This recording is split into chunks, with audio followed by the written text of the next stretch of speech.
pessoal que acompanha o podcast Cine 7. Chegamos ao número 77 e 70, assim, década de 70 e tal. Vamos falar de um cineasta que é muito importante nessa década, que é o Bob Fosse. Hoje a gente vai discutir a filmografia desse cineasta que revolucionou o musical numa época que o musical estava bem baixa. Eu sou Camila Henriques, sou crítica do Cine 7 e temos também aqui dois participantes, o Renildo Rodrigues e o Diego Coalha. Digam oi, meninos. Boa noite a todos. Muito bom estar de volta ao podcast do Cine. Eu queria que vocês começassem assim, só falando assim, onde vocês escrevem e tal. O Renildo, eu sei assim, que está meio que aposentado, assim, pouquinho. Mas, enfim, tem textos teus no Cine 7. Então, o Renildo primeiro, aí depois o Diego. Sim, quem quiser conhecer meus escritos sobre cinema, tá tudo lá no Cine 7. É o site para o qual sempre produzi o que eu tenho a dizer, a expressar do meu amor por cinema, tá lá no Cine 7. Podem ir lá conferir. Então, Camila, eu já vou começar falando de um negócio que nos une, né? Assim, vocês podem me ouvir e ouvir Camila e o nosso amigo Vincent no nosso novo podcast. Ainda é um figo recente, então acho que a gente pode falar novo ainda, que é o Sábado Sem Legenda, que é um podcast onde a gente analisa filmes que já passaram no Supercine ou que tem uma temática que se encaixa no que a gente diz que é um filme de Supercine. Tá lá 2 episódios já, assim, quando a gente já tiver no ar esse podcast, mas a gente já tem o terceiro, já tem entrado. Então, tá bem interessante, tá bem legal, assim, eu ouvi hoje, né, o segundo podcast, porque eu tive que sair fazer um negócio, eu tava ouvindo no caminho o nosso segundo podcast, eu achei sensacional, então, pessoal, ouça lá e que vai curtir bastante. E vocês também podem ler textos meus no Cineplot, né, eu tô meio parado lá, mas logo mais voltarei com novidades por lá. Vocês podem se inscrever no meu canal no YouTube e ver os vídeos lá, que chama Ficinema. Tem vários vídeos lá, inclusive o nosso podcast, o Sábado Sem Legenda, tem lá também. E tem outros vídeos mais variados meu lá. E eu também tenho um blog que chama Ficinema. E tô muito ativo no Letterboxd também, né? Eu tô lá como Diego Coalha, tudo junto, sempre escrevendo algum texto meu lá. Beleza, então. Então vamos começar assim, porque Bob Fosse tem uma filmografia curta, mas assim bem significativa para a história do cinema e que diz muito sobre o cinema daquela época, tanto a decadência da Hollywood e dos grandes estúdios, quanto a ascensão da nova Hollywood e depois a decadência dessa nova Hollywood, né? Ele tem filmes bem sintomáticos dessa época. Vou começar, antes de falar da discussão da filmografia dele, vou dar uma introdução sobre a carreira, a vida dele. O nome dele, como o nome dele já sugere, né? Robert Louis Fosse. Ele nasceu em Chicago, Illinois, nos Estados Unidos, no dia 23 de junho de 1927. Então, assim, estaria quase chegando aos 100 anos se estivesse vivo. Ele tinha outros 6 irmãos e começou a dançar por influência dos pais, que adoravam dança de salão, e ensinaram aos filhos danças como o foxtrot, né? E aí, quando uma das irmãs dele começou a ter aula de dança, ele ia acompanhá-la porque ela era muito tímida para ir sozinha, e logo ele também já estava dançando. Só que aí chegou a Grande Depressão, né? Aquela crise econômica intensa nos Estados Unidos, e aí a família Fosse não tinha mais condições de pagar pelas aulas. Aí ele conseguiu continuar no curso com uma bolsa em troca da participação em um teatro de revista do diretor artístico da escola. Ele logo se destacou nesse circuito de vaudeville, e isso com 13 anos, ou seja, assim, bem novinho, nessa série Fosse Verdon, que tem no Star Plus, que conta a história dele e da grande companheira dele, que é a Gwen Verdon. Ela fala assim, que eu comecei com 14 anos no circuito de vaudeville. Ele fala, eu tinha 13. Então, assim, eles eram bem precoces mesmo e, enfim, viviam uma vida que já abria espaço para muitos excessos, né? E com 15 anos ele coreografou o primeiro número dele com direito à estreia no cinema. No filme, eu vou falar assim, meu inglês está enferrujado, mas vamos tentar. Hold Everything, a Streamline Extravaganza in 2 Parts. No fim dos anos 40, ele se muda para Nova York, né, onde ele começa a estudar atuação, e em 1953 ele é contratado pela MGM, ainda no auge dos musicais. Na mesma época, ele começa a se destacar na Broadway e em 1960 ele ganha o Tony, que é a premiação máxima do teatro. Ele ganhou vários ao longo da carreira. E aí, é claro que isso abre espaço, essa carreira dele como coreógrafo, diretor de teatro, abre espaço para que ele vá para o cinema, né? Porque o cinema sempre busca grandes nomes da Broadway, né? O cinema americano. E aí ele faz em 69 o Charity, Meu Amor. E em 73 ele se torna a única pessoa a ganhar Emmy, Oscar e Tony no mesmo ano. Só faltou o Grammy ali para fazer o EGOT. E ele ganha o Emmy, ele ganha 3 Emmys pelo especial Liza with a Z, com a Liza Minnelli. Ele ganha o Tony pela peça Pippin e o Oscar de melhor diretor pelo filme Cabaré, que a gente vai falar aqui. A maior inspiração dele era o Fred Astaire, que é muito curioso, porque os dois meio que revolucionaram, né, junto com Gene Kelly, cada um na sua época, a forma de dançar no cinema. E ele fez 5 filmes e viveu uma vida de muitos excessos nos anos 70, que culminaram em mais de um ataque cardíaco. O último deles foi fulminante, ele morreu nos braços da sua parceira profissional e ex-esposa, Gwen Verdon, ex-esposa não no papel, eles nunca se divorciaram. Mas isso ocorreu nos anos 80, na noite de estreia de uma nova montagem de Charity, Meu Amor, em Washington, né? Porque ele nunca abandonou o teatro, mesmo, por exemplo, ele estava fazendo Lane e ele foi fazer Chicago ao mesmo tempo. Então, inclusive, acho que a grande lamento é que ele nunca tenha feito Chicago no cinema, né? Que teria sido bem especial. Mas, assim, o diretor que se acha o Fosse dessa geração foi quem fez, né? Mas a gente vai falar disso. Pior que eu gosto de Chicago. Mas, assim, né? Eu queria saber, assim, primeiro do Diego e depois do Renildo, como é que vocês tiveram contato com o trabalho do Fosse primeiro? Eu acredito que tenha sido com o Cabaré ou All That Jazz, né? O meu foi com esses 2 filmes na época que a gente alugava DVD, então, né? Então, Camila, o meu foi com o All The Jazz, o Show Deve Continuar, que era assim o título que era a chamada do filme. Uhum. Eu vi esse filme pela primeira vez no TCM, aquele canal de filmes antigos que tinha na TV a cabo. Acho que tem ainda, mas não é um canal relevante hoje em dia. Mas, não. Cara, e aí eu era moleque, eu via muito filme antigo nesse canal. Muito, muito, muito. E eu lembro da chamada do All Jazz, aquele povo dançando. E aquela coisa meio... que eu achava na época meio alucinógena, tava esse cara, olha só ele.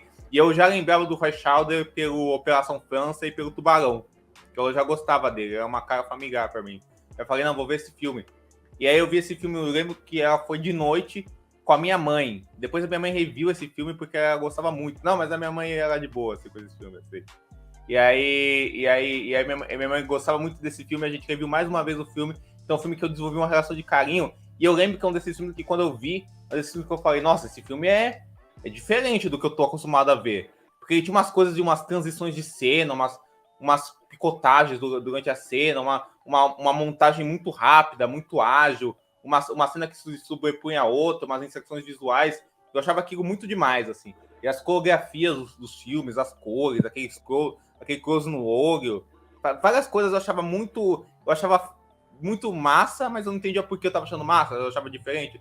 Até que aquele final, meio apoteótico, daquela música final, quando eu vi a primeira vez, eu fiquei meio fascinado. Gente, mas que coisa incrível, sabe assim? E aquela coisa desse cara, né? É um personagem tão... Ele é tão carismático, né? Ao mesmo tempo tão também canalha, ao mesmo tempo, sabe assim? É uma coisa que me pegava muito. E aí, depois, com o tempo, eu fui atrás dos outros musicais do Bob Fosse, sempre gostei de musicais, mas... E aí eu fui ver o Cabaré, logicamente, fui ver o Star 80, fui descobrir as coisas dele de teatro, assim, porque minha mãe também sempre gostou muito de teatro, minha mãe atua, então eu sempre tive um pouco ligado a essas coisas, assim.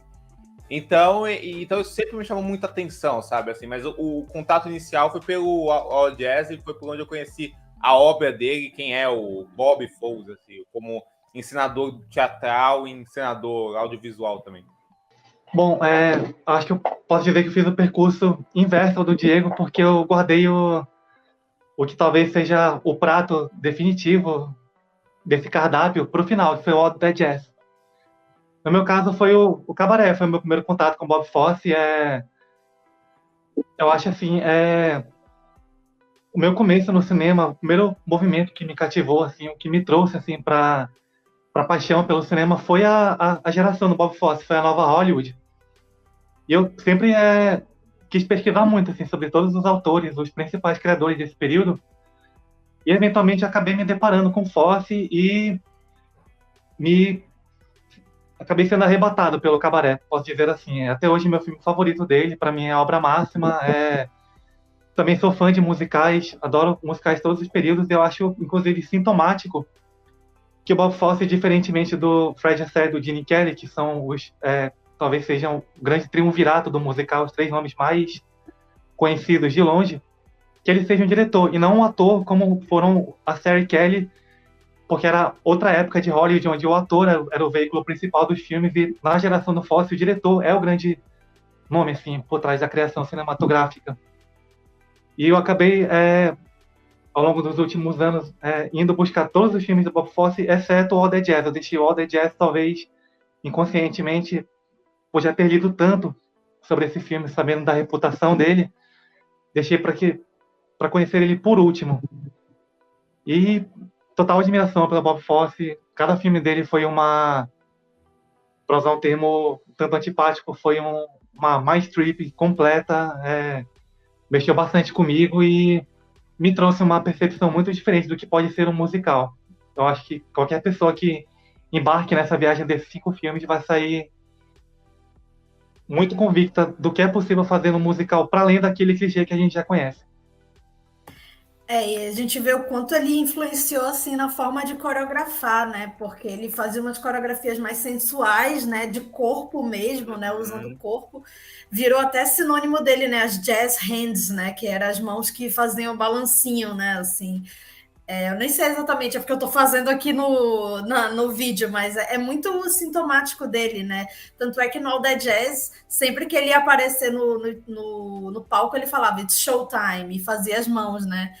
E é uma marca dele, né? Assim, até mesmo a forma dos dançarinos se vestirem, né? Assim, ficou muito sinônimo dele. Tanto é que muitos diretores tentam emular mesmo. Só que ele começa no cinema com um musical mais tradicional, né? Que é o Charity, Meu Amor, e que é uma versão nova do Noite de Cabiria, do Fellini. Inclusive, tenho que aproveitar e fazer um jabá, porque o Renildo está aqui. A gente tem um podcast sobre o Fellini com o Renildo e com a Bia Zastro, que é uma crítica que eu amo, assim. Então, foi bem legal. Foi quando o Fellini teria completado 100 anos. Então, tem Noite de Cabiria, tem Amacor, tem tudo deste senhor que trabalhou muito. Né? É verdade, amigo. Foi bem legal. E o Sweet Charity é um musical, ele vem da Broadway, inclusive quem faz o papel da Charity na Broadway era a Gwen Verdon, né, que era parceira do Bob Fosse, terceira esposa dele, depois trabalhou nos bastidores, né, assim como muitos autores, né, a gente tem Hitchcock, a gente tem o Peter Bogdanovich, né, o George Lucas, né, sempre tem essa coisa assim da esposa trabalhando muito forte para segurar as pontas, né, nos bastidores. E no caso, a Gwen Verdon trabalhou muito na coreografia, porque ela era considerada a maior dançarina da história da Broadway, né? Ela é considerada, né? E só que quem fez o papel foi a Shirley MacLaine no cinema. A Shirley MacLaine já vinha de sucessos, né? O Se Meu Apartamento Falasse, vinha do Irma La Dulce, inclusive acho que dá para fazer uma sessão dupla divertida de Irma La Dulce e Charity, assim, porque são filmes assim que têm uma semelhança, né? Até o roteirista é o mesmo, que é o Yao Diamond. Uhum. E, enfim, ela faz uma jovem, né, que trabalha numa boate. Ela tem um envolvimento complicado ali com o Vittorio Vidal, né, um cara que é um astro do cinema, e aí isso a ilude muito, né? Ela se ilude com aquele mundo, mas, é claro, vem muita desilusão. E ela acaba se apaixonando depois por um segundo cara, o Oscar Lindquist, e novamente Shirley MacLaine se apaixonando no elevador, né? Assim como Se Meu Apartamento Falasse, né? Só que dessa vez o elevador parou, né? E aí ela foi meio que forçada a se apaixonar por ele. E é um musical de grande escala, né? Tem muitos números externos, né? Assim, é muito doido você pensar que em 69 a nova Hollywood estava nascendo. E esse filme ele já é um pouquinho transgressor, né? Ele já tem umas coreografias mais ousadas, mas ele ainda tem aquela aura do musicalzão, assim, só que é meio decadente, né? Uma coisa meio Hello Dolly, né? Assim, eu queria saber de vocês, começando pelo Renildo, como é que vocês veem esse filme? Eu acho o Charity, Meu Amor, uma anomalia pra época, né? Eu não saberia dizer se tem outro musical com essa pegada antiga posterior ao Charity, Meu Amor. Ele é talvez o último grande musical no estilo antigo, assim, de ser pra cima, de tentar ter aquela witch, aquela sofisticação, retratar um mundo, aquele mundo típico da Broadway, né? Um mundo um tanto rarefeito, um mundo melhor apreciado pelas elites. E interessante notar, por sinal, que a Gwen Verdon ela foi vetada desse filme por causa da idade. Ela foi considerada pela produção muito velha para o papel. O filme ele é sobre a protagonista do filme, ela já é uma pessoa quase de meia idade, né? Ela já é uma pessoa já com uma experiência já bastante castigada pela vida. E a Gwen Verdon teria no mundo ideal, né, todo o equipamento para fazer esse filme maravilhosamente. Não que a McLean não tenha feito bem, mas, poxa, imaginar como teria sido a Gwen Verdon nesse papel.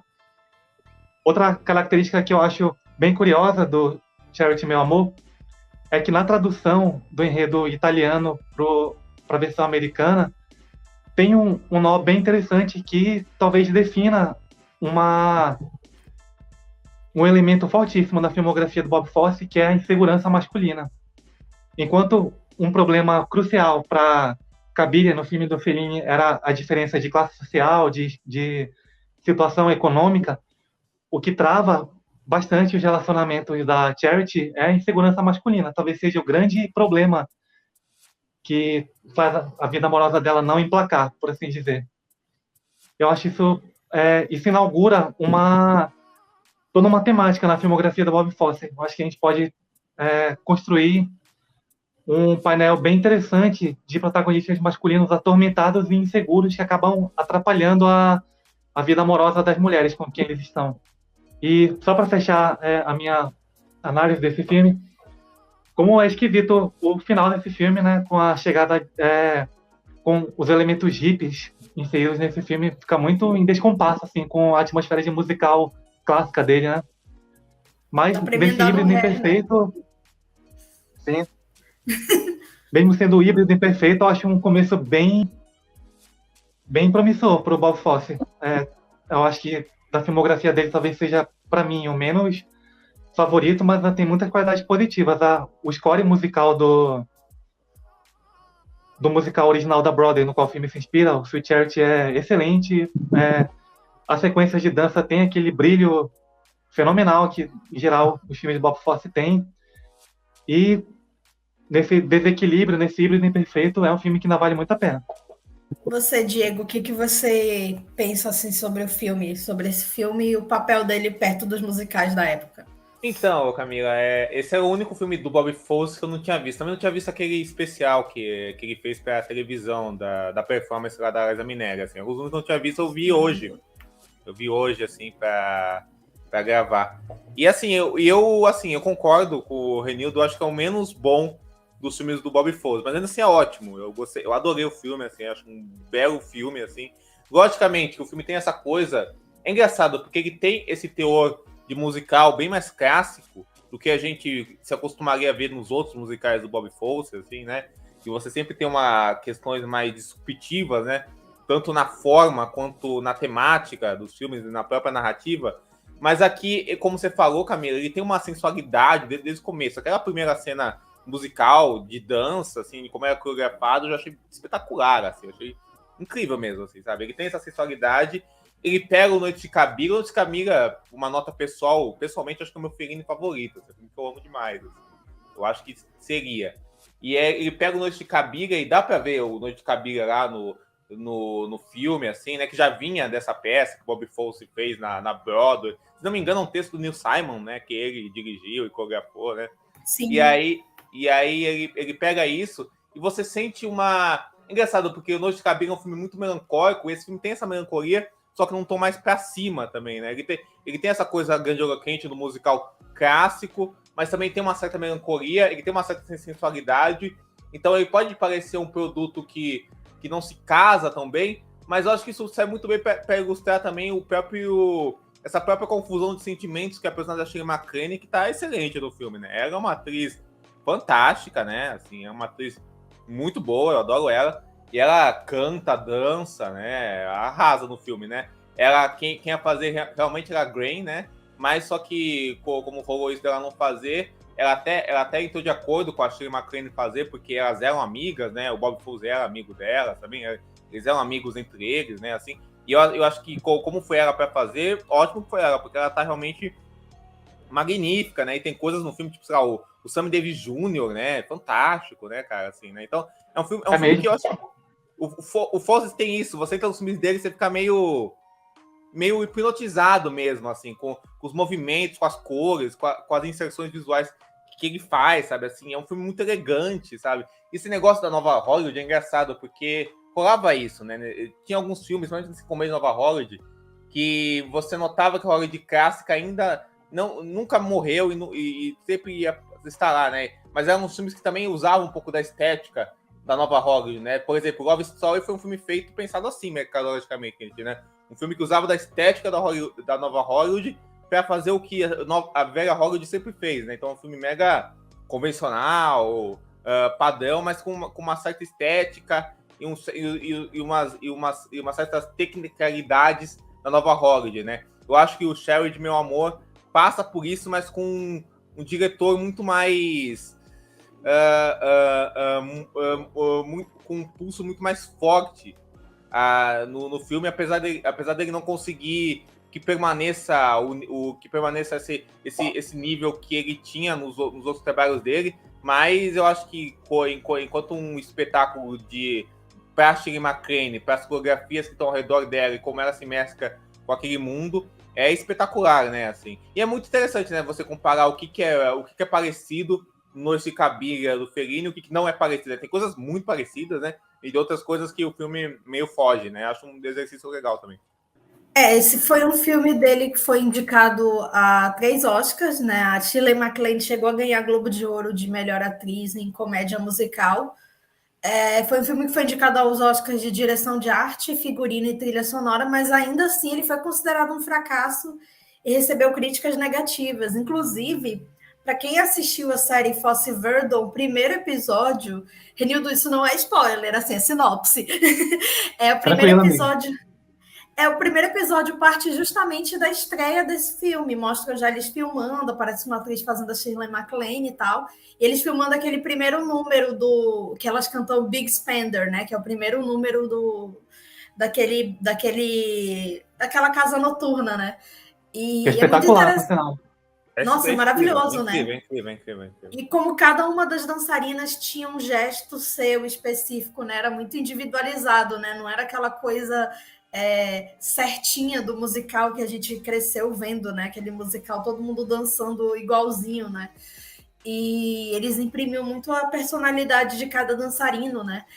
E aí ele faz esse filme, não é um grande sucesso, assim, ele é mais lembrado por ser um filme do Bob Fosse, assim, mas ficou meio que esquecido naquela época, tanto é que muita gente, né, o Diego, por exemplo, não tinha visto esse filme, né, acabou esquecendo na hora de fazer uma revisão de Bob Fosse, né. Porque também o que veio depois é o clássico dele, é um dos meus filmes favoritos da vida, é meu musical favorito da vida, que é Cabaré, né? Um filme independente aí que ninguém conhece, mentira. Que é um clássico que ajudou a afirmar o estilo dele de coreografar também no cinema, né?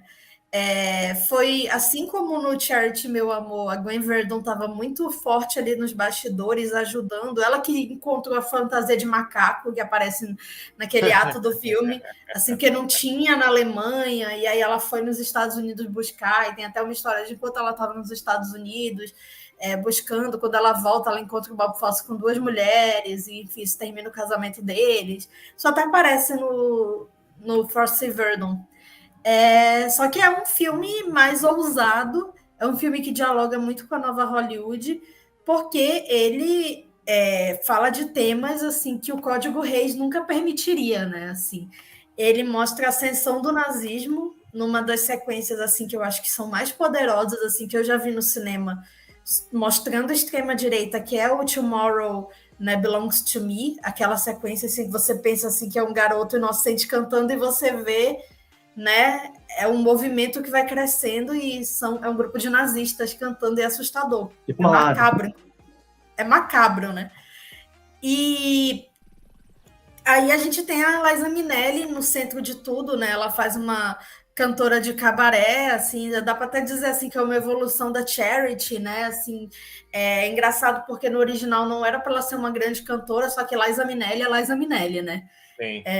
Tanto que quem fez no teatro recentemente foi a Michelle Williams e a Emma Stone. Emma Stone, inclusive, foi o que ela fez antes de fazer La La Land, né? E assim, elas não são grandes cantoras, né? Mas inclusive, indico procurarem a versão da Natasha Richardson, que foi muito premiada, que ela fez nos anos 90 com Alan Cumming. A Richardson é excelente, né? Foi muito bom. Era, amigo. Gente, depois da performance da Liza Minnelli nesse papel, coragem para cada nova pessoa que você tá encararem.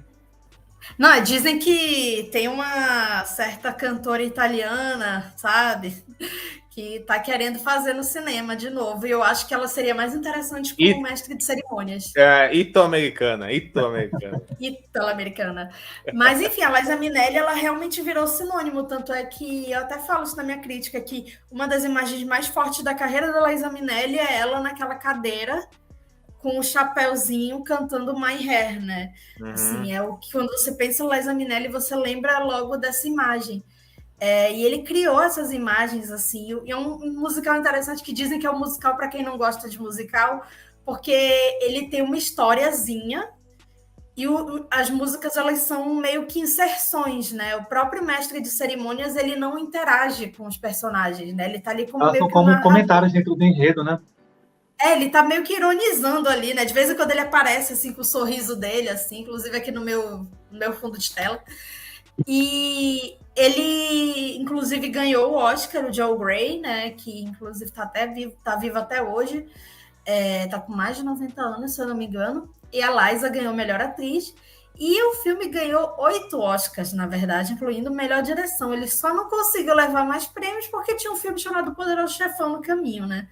Assim, imagina, né? Assim, do qual, inclusive, o Fosse tirou o Oscar de melhor diretor do Coppola, por esse primeiro Poderoso Chefão, né? Verdade. O Coppola teve o segundo para vencer depois, e venceu do Fosse, inclusive, por Lane, né? Mas é interessante isso, né? Que são dois clássicos gigantescos do cinema que se degladiaram ali. Eu acho até democrático que um tenha ficado com um prêmio grande e o outro tenha ficado com outro prêmio grande, assim. Porque eu entendo que muita gente escolhe o Poderoso Chefão, eu muitas vezes escolho, mas assim, Cabaré não tinha como sair de mãos abanando ali. E o Joel Grey ganhou. São dois filmes brilhantes, né? E o Joel Grey ganhou do trio de atores do Poderoso Chefão, do Al Pacino. Não lembro se é o James Caan. O James Caan e o Duval. Assim, os bebês Corleone ali, né? Isso, assim. Exatamente. Gente, então... que bom poder ter essa escolha, hein, de... O Cabaré é o Poderoso Chefão, que dúvida. Imagina, aí escolhe o terceiro. E ainda tinha a obra-prima Mago Pesadelo, que eu comento pra todo mundo aqui também. Nossa, foi brabo. Foi brabo esse ano. Anos 70, né? Assim, era obra-prima atrás de obra-prima no Oscar, né? Mas é doido. Que diferença que deram 3 anos, né? De Charity Me Amou pra Cabaré, né? É um mundo que ficou pra trás e outro que surge com outra força, outra atmosfera, com um mundo reinventado completamente, o mundo musical, a partir do Cabaré. Ficou impossível olhar para trás e fazer musicais à moda antiga, sem ser explicitamente nostálgico. O musical teria que seguir outro caminho do Cabaré em diante. Eu acho que o Cabaré tem uma coisa que a Camila falou, que tem muita gente que não gosta de musical e gosta do Cabaré, por ele ter por ele ter músicas que são muito separadas, assim, né, de uma da outra, tal, assim, que aparecem em momentos certinhos, tal, tudo isso.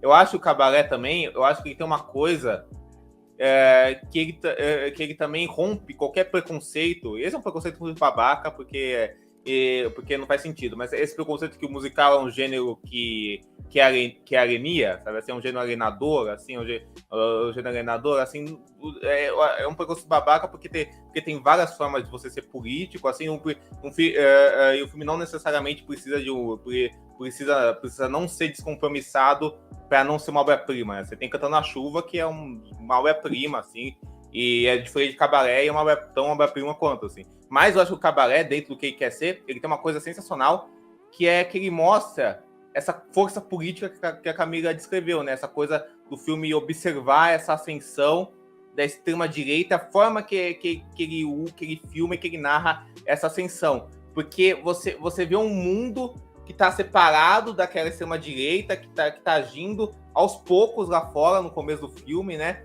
Tá fora desse cabaré, aquele cabaré é uma coisa, é um mundo à parte, é um mundo que as pessoas amam, se divertem, tem relações e discussões progressistas, abertas, livres, e aí, fora dele, você vê fragmentos desse sentimento reacionário aparecendo aqui e ali. Esse sentimento sendo muitas vezes tratado como piada e achado que isso nunca vai chegar a algum lugar. Aí você vê aos poucos esse sentimento se espalhando, tomando corpo, até que chega nessa cena onde tudo isso é construído e ganha face nessa cena da criança inocente, que a gente vê que não tem nada de inocente, e pela força da câmera do Fose, a gente percebe o fascismo, o nazifascismo, o reacionarismo, e ele ganhando força pela imagem e pela reação que ele causa de dar uma força para alguns covardes e assustar vítimas inocentes, né? Que estão vendo a preparação daquilo. E aí o filme, e aí o tom do filme, que já era uma coisa pesada, vai ficando cada vez mais pesada. E ao mesmo tempo é um filme que comenta também essa relação, essas relações livres, essa pulsação de uma época, né? Essas relações diferentes, né? Do que é padronizado, do que é padrão, personagens ambíguos, né? Então é um musical com frescor de trazer coisas que já não eram o padrão do musical, assim, apresentar essas coisas e mostrar que o musical pode fazer tudo, eu acho também, né? Assim, as coreografias dele, os atores são espetaculares, sabe? E é um filme que tem muito esse frescor, sabe? Assim, de mostrar esse combate entre o mundo de ilusão, que também é falho, mas também é belo, com esse horror reacionário que existe. Com certeza, Diego. O Cabaré é um filme que prova muitas coisas em relação ao musical. Ele prova que tu pode confrontar verdades incômodas, que tu pode abordar racismo, tu pode abordar política reacionária, tu pode abordar uma série de coisas muito desagradáveis do mundo real. Um mundo que supostamente não pertenceria ao mundo que deveria ser alienado dos musicais. Não, o musical ele pode perfeitamente ter algo a dizer sobre questões políticas, sociais, étnicas e tal. Ele prova que o musical ele pode ser uma janela para o lado sombrio da natureza humana, ele não precisa ficar somente em beleza estética, em alegria, em ser um escapismo, ele pode também ter algo a dizer sobre o que a gente carrega de ruim. Ele prova uma coisa talvez ainda mais difícil e milagrosa, porque eu não saberia apontar outro diretor que tenha se apropriado tão completamente da forma musical para fazer uma expressão pessoal. Ele prova que o musical ele pode ser filme de autor também, que tu pode usar o musical para expressar coisas do teu mundo, para se manifestar artisticamente de uma forma que só você poderia, sem se conformar a padrões, a ditames de convenções, de clichês. O Cabaré ele realmente inventa um jeito de se fazer musical, e a gente talvez até hoje não tenha sido capaz de alcançar a criação do Bob Fosse nesse sentido. Com certeza, René. Eu acho que o Cabaré tá lá em cima junto com o gênero musical sendo levado em sua potência por um grande artista, né? Eu acho que tiveram outros que fizeram isso. O Jacques Demy fez isso lá na França. O Stanley Donen, eu acho que na sua época fez isso do seu jeito, lá com o Gene Kelly. Eu acho que tiveram isso. Mas eu acho que o Bob Fosse, ele fez uma coisa muito específica, né? E que agregou muito o espírito de uma época, eu acho, assim, né? Que ele conseguiu compreender e levar para as telas, assim, né? E dialogar com esse espírito de uma época muito específica, né? Assim, que já estava aí, que já estava presente aí nos outros grandes mestres, assim, mas que ele conseguiu pegar e falar, isso é meu e vou fazer assim. E eu acho que também uma coisa que a gente vai falar da obra do Froese, assim, é que ele é um diretor que, como os melhores diretores que vêm do teatro, ele é como, sei lá, o Bergman, o Visconti, o Mike Nixon, vários desses grandes diretores que vieram do teatro e foram para o cinema. Ele é um diretor que ele vai para o teatro, mas que ele usa o que ele aprendeu de mise-en-scène teatral, de encenação teatral, para agregar a imagem e ao audiovisual com os elementos cinematográficos que ele tem à disposição, assim, e não para tornar tudo padronizado e chapado, assim, como a gente vê algumas vezes, assim, em filmes que se dizem teatrais, mas são só genéricos, sabe? Sim, pois é, eu gosto muito disso, e como os dois espaços, o cabaré e a cidade, né, as cidades, né, assim, o mundo exterior, eles são como se fossem universos realmente distintos, né, e como esse personagem do mestre de cerimônias fala, assim, você passou 2 horas escapando, né, assim, e como esse jogo de câmeras, né, assim, pelos espelhos, pelos rostos, assim, ele usa o rosto da Liza Minnelli, que é muito expressivo, né, para contar a história, e tem que falar, assim, que é um filme que ele mostra um trisal no seu centro, né? O trisal, assim, exato. Também. A Fronteira Tabu também. E ele filma, e é meio que coreografado também, aquele momento que os 3 se encontram, que eles finalmente fica implícito, né, que eles consumam, né, os 3 juntos, como ele filma, né, é uma coisa íntima, como se a gente estivesse invadindo ali, mas ao mesmo tempo a gente não faz parte daquilo, a gente está meio que intruso, né? E isso, Camila, é constante no cinema dele, né? Essa liberdade sexual e como a câmera acompanha essa liberdade sexual, né? Isso vai ter, daqui pra frente, vai ter em todos os filmes dele, né? Nossa, sim. E ele, é engraçado que no Fosse Verdon mostra que ele não gostava do número musical Two Ladies, que ele dizia que não dizia nada sobre o filme. Só que é uma música que diz muito, né? Porque é o mestre de cerimônias encenando um trisal ali, né? E é muito legal, assim, como as músicas elas vão se dialogando. E, assim, são minhas músicas preferidas de musical, assim, eu acho que Maybe This Time é linda. Assim, de vez em quando eu assassino no karaokê essa música. E eu gosto muito do final, quando a Liza canta o cabaré, né, a música tema, porque ela é melancólico, ela tá vivendo ali o que ela passou, né? O filme fala de aborto também, né? É algo assim que, se a gente for colocar 4 anos antes, assim, não seria colocado de forma tão explícita, né, no cinema. Não seria nem colocado. E é muito doido também que, assim, como ela ela expurga esses sentimentos por meio de Cabaré, que é uma música muito melancólica, apesar de ser animada, e Maybe This Time, que é uma música esperançosa, só que é melancólica. É muito doido também porque ele está se ligando com a Hollywood clássica, porque a Liza Minnelli tem no DNA os símbolos do musical, né? A Judy Garland e o Vincent Minnelli. Assim, o Minnelli, nossa, a gente falou do gênio de uma tocha, Minnelli, né? Pelo amor de Deus, é verdade. Assim, o Minnelli, ele ainda estava vivo, inclusive ele estava com ela quando ela ganhou o Oscar, ela disse que ele gritou tão alto que ela não consegue nem... Enfim, né, assim, aquela coisa, a Judy tinha morrido 3 anos antes, assim, inclusive eu recomendo muito que as pessoas assistam o primeiro filme da Liza, que ela foi indicada ao Oscar no ano que a mãe dela morreu, que é Os Anos Verdes, que é um filme bem A.J. Pakula, né, Alan J. Pakula, né, então, assim, é uma coisa, assim, lembra muito um Love Story, de certa forma, mas eu acho que é um Love Story com mais substância, assim, não é cafona, assim, ele não tem doença, assim, mas é bem bacana, assim. Vocês acham aí pelas internet, porque ele infelizmente não está em streaming. Você falou do Minnelli, né? É engraçado porque esses diretores, né? O Minnelli, o Donnell, né? Eles tinham essa coisa da mise-en-scène muito bem trabalhada, né? Muito bem criada. Tem um filme do Minnelli que eu acho incrível, que é aquele, inclusive com a mãe da Liza, né? A Judy Garland, que é Agora Seremos Felizes. Eu acho esse filme uma coisa de Deus, assim, sabe? Meu filme de Natal preferido. É um milagre esse filme, assim, do jeito que que ele é construído tudo assim, né? Mas é um filme que é aquele filme que te deixa,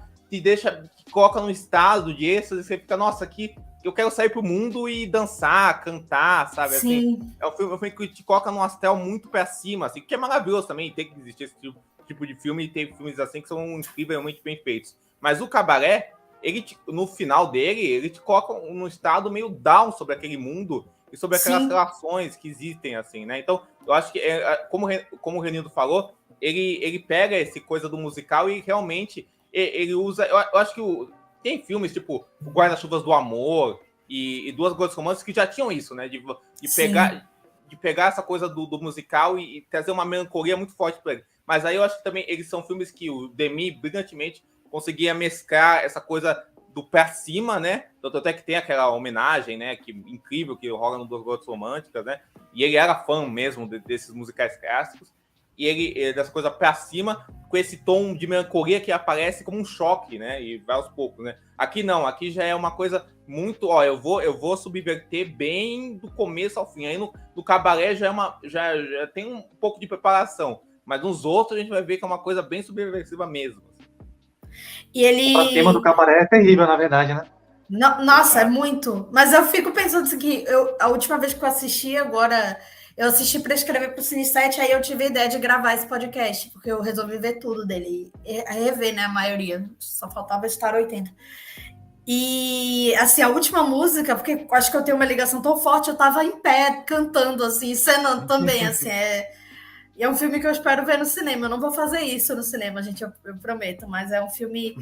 Ele é muito doido, assim, porque ele é escuro nas cenas de cabaré, mas ele você vê as coisas, sabe? Assim, hoje em dia os diretores perderam a direção de fotografia, os grandes estúdios perderam a capacidade de fazer a gente enxergar, né? Assim, e também tem uma coisa, hoje em dia tem um problema, né? Porque fazem filmes escuros como uma desculpa pra gente não ver as coisas, né? Assim, quando bons diretores conseguem usar da escuridão e das sombras e desses aspectos sombrios, assim, justamente pra gente ressaltar essa escuridão e o que essa escuridão e esse aspecto escuro consegue criar, né? Que é o que o Fose faz no Cabaré, assim. Vocês têm mais alguma coisa para falar? A gente pode partir para o próximo? Uma última coisa só, assim como o Diego estava comentando que o que o atraiu no All That Jazz foi a invenção visual absurda, toda aquela utilização virtuosística de efeitos de edição, de câmera, de posicionamentos, de ângulos, de solves e tal. Para mim, de cara, o que me capturou, me hipnotizou no Cabaré é também a invenção visual. Só aquele plano inicial, que também é o final, refletindo lá as mesas do Cabaré com todas as pessoas, só aquilo lá já é o suficiente para me tragar para outro mundo e só sair dali quando começa o crédito, realmente. Maravilhoso, maravilhoso. E tem que lembrar, assim, esse ano o Cabaré foi homenageado à força no Oscar, né? Porque só a Lady Gaga que meio que exigiu que ela apresentasse com a Liza. E aí, assim, para você ver, assim, que é um filme ainda sub-homenageado, né? Assim, eu acho que ele merece mais reconhecimento. Ele é um filme muito premiado, ele ficou no Zeitgeist, mas, assim, ele ainda não está muito, assim... Acho que o público, em geral, não reconhece tanto. Pode falar, Camila, desculpa.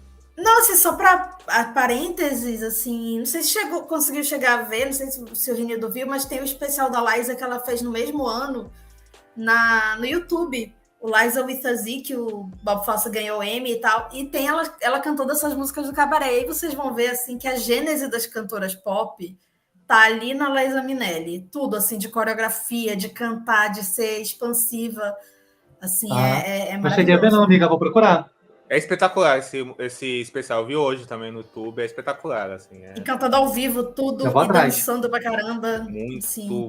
Muito bem feito esse especial. Mas uma coisa que eu ia falar do Fosse, Camila, que você tava falando aí dessa coisa do Cabaré não ser tão lembrado quanto deveria hoje em dia, eu acho engraçado, porque o Fosse foi um diretor pro teatro, pros musicais, pra Broadway, ele foi revolucionário mesmo, assim.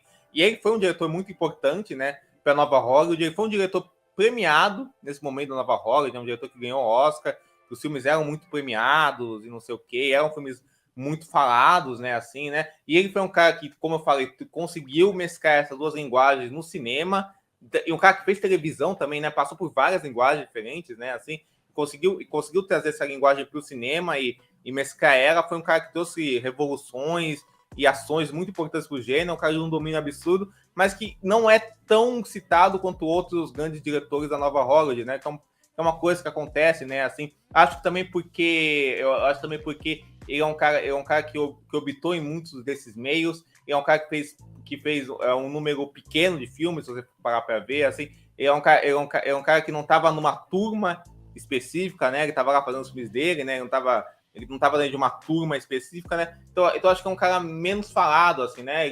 Eu coloco um pouco ele numa categoria de um diretor tipo o Cassavetes, que é um cara que é revolucionário, importante demais, né? O Cassavetes praticamente é um dos criadores do cinema independente norte-americano, é antes da nova Hollywood, né? E aí mas é um cara que não é tão... que é um cara que, até, tirando os cinéfilos apaixonados, assim, não é um cara que deveria ser muito mais falado pelo peso gigantesco que ocupa. O Cassavetes, logicamente, é mais falado, eu acho até. Mas os dois deveriam ser falados mais. O Cassavetes, que também tinha uma esposa colaboradora, coautora dele, que é a Gena Rowlands, né, que é a melhor atriz do mundo, né? Então é foda. Nossa, maravilhoso. Cassavetes, inclusive, né, assim, merece um episódio aqui. Já tô pleiteando aqui com... Estou me convidando. Ah, com certeza. A gente já chama a Bia também, que a Bia Olha, já chama a Bia também, que ela é casavetezeira, então já junta. Mas vamos então a 1974 com Lenny, que é o filme que ele resolve fazer depois do Cabaré. E é o primeiro filme dele que não é um musical, mas que tem relação com Cabaré também, porque ele também trabalha com inserções, né? Só que no caso, em vez das músicas, são os shows de stand-up do Lenny Bruce. Lenny Bruce realmente existiu. Para quem vê Marvelous Mrs. Maisel, é o cara, o namoradinho par romântico que não é, meio platônico da Maisel, é o Lenny Bruce. E eu tenho a infelicidade de dizer para vocês, pelo menos na vida real, ele morreu nos anos 60. Assim, não sei na série, até porque eu não vi essa temporada agora. Mas é um filme em preto e branco, né? Só que é um preto e branco meio sujo, né? É um filme sobre autodestruição. Ele já prepara o caminho para a All That Jazz, né? E assim como o Bob Fosse, o Lenny Bruce morreu de forma precoce, né? Tinha várias questões assim com drogas. E é um filme assim que é meio que uma extensão disso. Eu comparo o Lenny com o que o Toro Indomável foi pro Martin Scorsese, assim, parece de ser aquela catarse. Visualmente, né, os filmes, né? Pois é, e é uma catarse, né? Só que no caso do Scorsese, ele conseguiu se reerguer, ele estava quase morrendo, né, quando ele estava fazendo Toro Indomável. Só que o Bob Fosse, ele conseguiu se reerguer, mas assim, nem tanto, né? E é meio que a gênese pro All That Jazz. Eu queria que vocês falassem, assim, primeiro Diego, depois o Renildo, como é que vocês veem esse filme? É um Bob Fosse menor? Eu não acho. Acho uma obra-prima. Acho um dos melhores trabalhos do Dustin Hoffman. É difícil dizer menor, isso. Não, esse filme é espetacular, cara. Eu concordo totalmente com você. Eu achei ele excelente. É engraçado que esse filme ele tem muito do Howard Jazz, mas também tem muito do Star 80, né? Essas coisas das inserções visuais que vão aparecendo, assim, como ele filma o corpo feminino, né? Assim, essa coisa, o casal mesmo, o próprio casal protagonista, né? Que é a Valerie Perrine e o próprio Lenny, né? Porque é engraçado, porque a gente vai conhecendo ele pela esposa, e a gente vai conhecendo ele por vários outros lugares, até que a gente tá numa relação de simetria tão grande com ele que a gente só acompanha ele mesmo, né? Assim, né? E ela inclusive, tá espetacular também. Ela, pra quem não conhece, ela é a senhorita Schmaker, do Superman, o de 78, a namorada do Lex Luthor, assim, né? E é sensacional, assim, é um filme a fotografia em preto e branco dele é incrível, porque tem esse aspecto sujo, triste, pesado, e algumas vezes com a iluminação destacando o branco muito forte, assim, uma coisa que deixa muito mal, assim, sabe? Assim, o filme tem essa coisa da montagem, que é o forte do Bob Fosse, porque os filmes dele são muito bem montados, assim, da montagem e acompanhando esses dois fluxos de tempo na mente de um homem, assim, sabe? O começo dele, a paixão dele, e depois o presente, e ele destruído, e ele num processo de autodestruição, até chegar num final que casa muito bem com o próprio final do Howard Jazz, né? Assim, do cara chegando no fundo do poço, assim, de formas e de tons diferentes. E o Dustin Hoffman tá incrível mesmo, é uma das melhores atuações dele, que é um ator gigantesco, o Dustin Hoffman, né? Um ator que, assim, quando tem um papel que dão possibilidades para ele, né? Como ele tava nessa época, né? Como ele tá no Midnight Cowboy, que tá genial, e nesse filme ele arrasa, né? Ele tá num estado de devastadão, assim, de peso enorme, assim, né? E eu acho que o filme ele tem essa coisa de ser um filme muito bem. Todos os elementos dele convergem muito bem para te dar esse tom de um homem perdido muito forte, assim, sabe? Assim, até você vai vendo cada vez mais esse tom crescendo.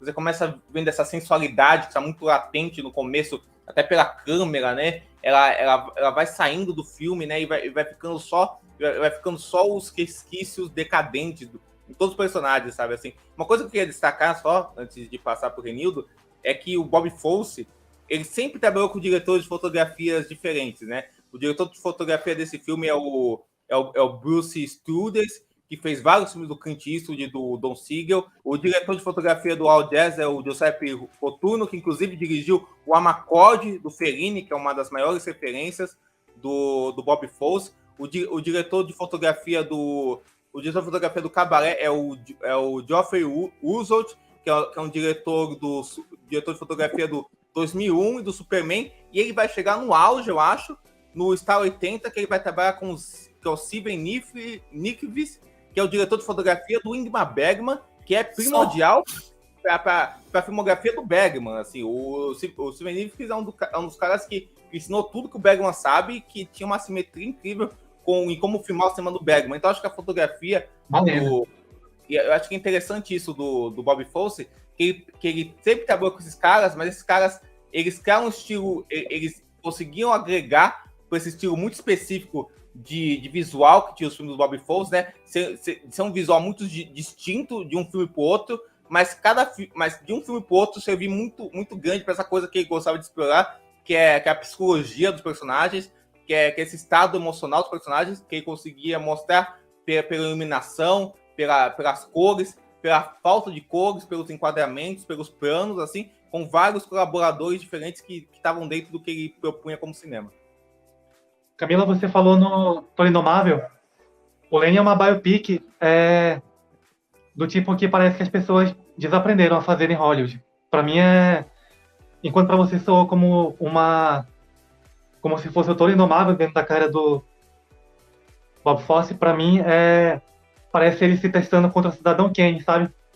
Porque parece a mesma estrutura narrativa. É um filme que tenta desvelar um homem complexo de muitas formas diferentes. Ele vai buscando vários depoimentos, ele vai intercalando passado, presente e presente no filme, ele vai intercalando vários depoimentos, lembranças, idas e vindas na cronologia, de modo a tentar extrair dali um retrato amplo, tentar abarcar um pouco da complexidade do que foi esse cara chamado Lenny Bruce. E é um filme que foi bem pouco compreendido, bem pouco digerido na época, né? É um filme que não ganhou muitas análises, assim, não aparece muito nos compêndios de cinema, ele foi meio ignorado nas premiações na época. Mas, gente, infelizmente, paira um pouco dessa incompreensão sobre a filmografia do Bob Fosse, porque quem se dispuser a assistir, a tentar atravessar esse filme difícil, que é um filme difícil, desagradável, apesar do show de performance do Dustin Hoffman, é uma biografia pesada, trata de uma vida infeliz, sobrecarregada por muitos problemas terríveis de ver, o vício em drogas, o complexo de Messias que ele desenvolveu. E nessa filmografia tão pequena do Bob Fosse, de 5 filmes, para mim ele marca um novo período. Eu acho que a gente pode colocar o Charity, Meu Amor e o Cabaré de um lado, e do Lenny em diante a gente pode dizer que tem uma separação aí. O primeiro que o Bob Fosse ele deixa de trabalhar com protagonistas femininas, né, que são as mais lembradas, são a marca do Charity, Meu Amor e do Cabaré, são duas personagens femininas incríveis, muito fortes, multidimensionais. E parece que do Lenny em diante ele analisa um problema que tinha muito a ver com a vida pessoal dele, que é uma série de problemas psicológicos típicos da psicologia masculina, né?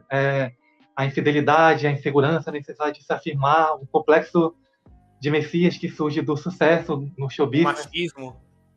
o machismo. É uma série de Racismo, né? Ele é temáticas que começa a racista. partir do, Sim. a partir do Lane e, gente, tudo que eu posso dizer é que é mais um show de cinema, tem uma performance maravilhosa do Dustin Hoffman, de montagem, é um filme que é muito... A premissa do filme ele é muito montado em cima do ritmo. Ele pode não ser um musical, mas o ritmo da edição é uma coisa crucial para esse filme, tanto quanto qualquer musical. A coreografia dos gestos, das pequenas atitudes, do Lenny Bruce falando, de uma pessoa observando ele falar, sendo impactada pelo que ele faz. É um filme que é tão rítmico quanto qualquer grande musical. E recomendadíssimo, mais uma tremenda experiência cinematográfica, tanto quanto qualquer filme que Bob Fosse tenha feito antes ou depois. Tem uma coisa que ele vai repetir no Star 80, que é essa coisa que você falou, que é um filme difícil de se ver, e o Star 80 acho que é o mais assustador de se ver dele, assim. E aí eu acho que tem uma coisa desse filme que eu falei dessa coisa muito sensual que o filme tem mesmo, assim, da relação dos dois, mas é cenas de sexo, as cenas de nudez dos filmes, e no Star 80 tem muito isso, não são cenas para destacar algo que... E o filme não é moralista, não, mas não é uma coisa legal de se ver. Você vê um peso naquilo, assim, de uma relação que é muito... que é feita por pessoas que estão em momentos muito perturbadores, assim, sabe assim? E o sexo, a nudez acaba refletindo isso, acaba refletindo aquele estado de espírito daquelas pessoas, aquele estado daquele lugar, assim, de como aquele lugar objetifica mulheres, de como homens objetificam mulheres, assim, e aquela câmera passa esse mal-estar um pouco, assim, sabe? De como de uma forma incrível, né? É um sexo que não é não representa intimidade, não representa afetividade, não representa prazer. É uma coisa opressiva de se ver, na verdade. Uma obrigação, né? Parece. Eu acho que no Star 80 ele chega muito nisso. É uma coisa, é uma coisa de obrigação, uma coisa muitas vezes, né, rasa que se tem naquela relação. Assim, uma coisa que você vai vendo se quebrando, né? Uma coisa muito quebrada, feita que tá no relacionamento de pessoas quebradas também. É um filme que marca de fato o projeto autoral do Bob Fosse, né? Porque até então ele adaptou 2 musicais da Broadway, materiais de outras pessoas, e a partir do Lane ele se apropria completamente do que ele está filmando. E a gente pode ver que o Lenny Bruce no Lane, o Joe Gideon no All That Jazz e o Paul Snider no Star 80 são 3 versões possíveis do que poderia ter sido a vida do Bob Fosse se ele tivesse, por exemplo, no caso do Lane, que se parece muito com o que ele viveu de fato, assim, mas que ele durou um pouco mais e teve um saldo mais positivo que o da vida do Lenny Bruce. No All That Jazz, ele meio que antevê a própria vida dele dali em diante. Ele faz uma aposta que ele acaba pagando de fato com a vida dele no final. E no Star 80, ele mostra o que poderia ter sido dele caso ele não tivesse tido sucesso no show business, né? Sim. Como ele poderia ter virado esse cara né? autocentrado, completamente egoísta e brutal, que o Paul Snider se revela. Bom, agora vamos ao filme que, assim... É engraçado que o Bob Fosse, nessa segunda fase que o Renito citou, ele se especializou em cinebiografias, digamos assim, né? Na verdade, até o Cabaré, ele fala de uma personagem que realmente existiu, que é Sally Bowles, só que todo mundo... A própria Liza Minnelli diz assim que não tem informação sobre ela, procurou-a, só que não conseguiu encontrá-la. Então, era mais assim uma ideia do que seria Sally Bowles, né? Aí ele faz o Lane, que é uma cinebiografia do Lenny Bruce, depois vai fazer o Star 80, e no All The Jazz ele faz uma autoanálise, né? Ele se coloca no centro de tudo, só que sem se endeusar. Claro que ele se endeusa porque ele era um gênio, mas assim, ele mostra todos os defeitos dele, isso tudo na forma do gênero que o consagrou, né? O subgênero que o consagrou, que é o musical.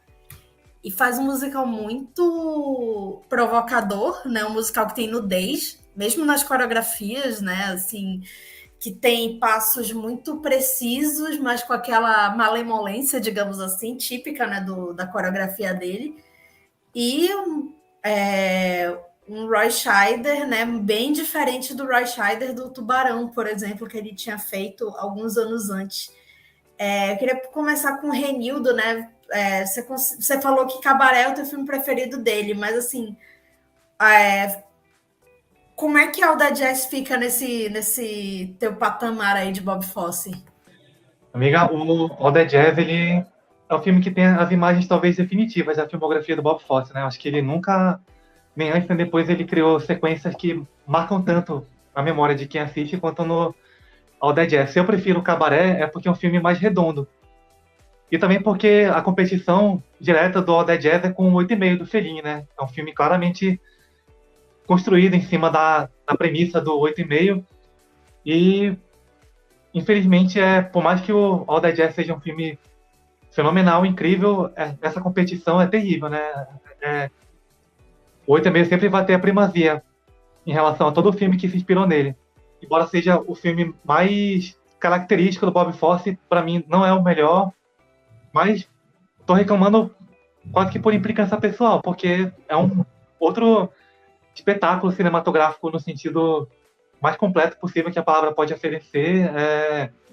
Todas as coreografias do filme são extremamente ricas, marcantes.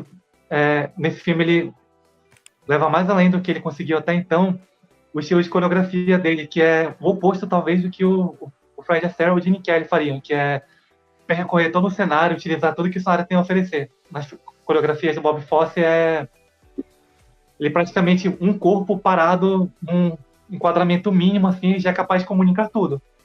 Através de gestual de mãos, de um jogo de cintura, de um jogo de cabeça. Eu acho que ninguém soube tirar tanto do movimento individual do corpo humano quanto Bob Fosse consegue fazer nas coreografias dele, e o All That Jazz é o exemplo máximo disso. O Roy Scheider, ele agarrou a chance de uma vida, ele nunca teve uma oportunidade antes ou depois, como aquele tem no All That Jazz, ele entrega, eu acho que até mais do que o Bob Fosse esperaria que ele fosse capaz de entregar. Um ator que até então ele é marcado por papéis que dão um alcance muito limitado de expressão para ele, né? Tem o Tubarão, tem os filmes dele com o Friedkin, que além do Operação França também tem o Comboio do Medo, que é, nossa, é fantástico, é verdade. que é talvez o melhor trabalho dele depois do All That Jazz. E tudo no filme funciona às mil maravilhas. Eu acho um filme mais redondo, menos indulgente do que o 8,5, só que o 8,5 tem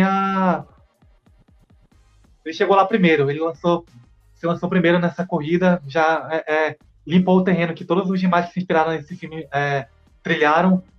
Então, para mim, fica à frente. Mas, gente, reclamar de besteira, porque podendo ver esses dois, a sua vida cinematográfica com certeza vai ficar muito mais rica. Diego já é time All That Jazz, né? Mas eu sou total, acho que até prefiro ele 8,5, para a verdade, assim. Mas 8,5 é um filmaço, eu amo 8,5. Não julgo. Entendo o seu ponto. Acho excelente. Mas o All That Jazz é um filme que eu tenho uma relação muito forte com ele. Assim, eu tenho uma relação de começo de cinefilia com ele, de paixão à primeira vista.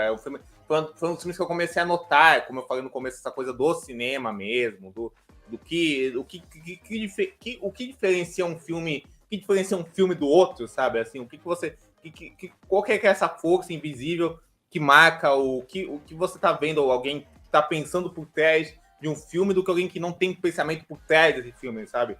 O All Jazz foi um dos filmes que me pegou nisso, assim. Eu acho que é o filme síntese do Bob Fosse, pra mim. Assim, é um filme que você pega, você vai ver o que ele tem de melhor.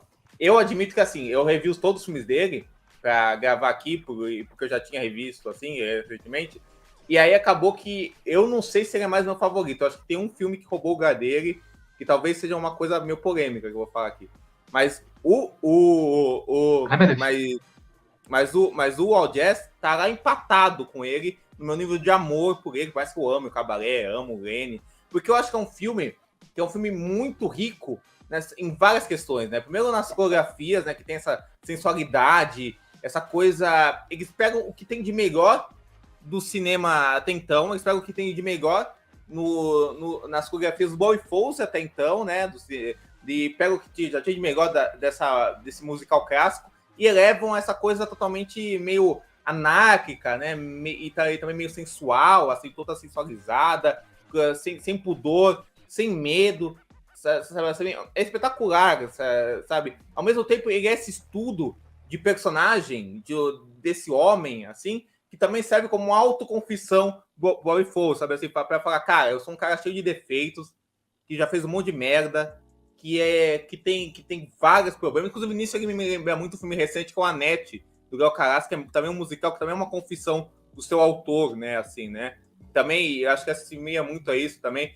E ele também mostra a coisa, olha, eu tenho isso, eu tenho todos esses defeitos, eu tenho tudo isso, mas também existe uma humanidade nisso, e os defeitos também estão juntos com essa humanidade, sabe? Assim, aquela cena que a namorada dele, a filha, se apresenta para ele e chora, é uma coisa linda do filme, sabe? É espetacular. É linda mesmo. E como o Renildo falou, o Orson é o papel da vida dele, tá incrível no filme, ele tá perfeito, assim, porque ele consegue mostrar essa coisa canalha que o personagem dele tem, essa coisa tirânica, né? Essa coisa... E também num cara atormentado, né? Pelo passado dele e por essa insegurança que ele tem, por essa incapacidade dele ter na vida pessoal dele, que ele tenta compensar no trabalho e nesse perfeccionismo que ele tem, tanto como diretor teatral, coreógrafo e como diretor de cinema, né? Porque ele tá fazendo o filme correspondente ao Lenny, né? Que o Fosse estava fazendo na época, né?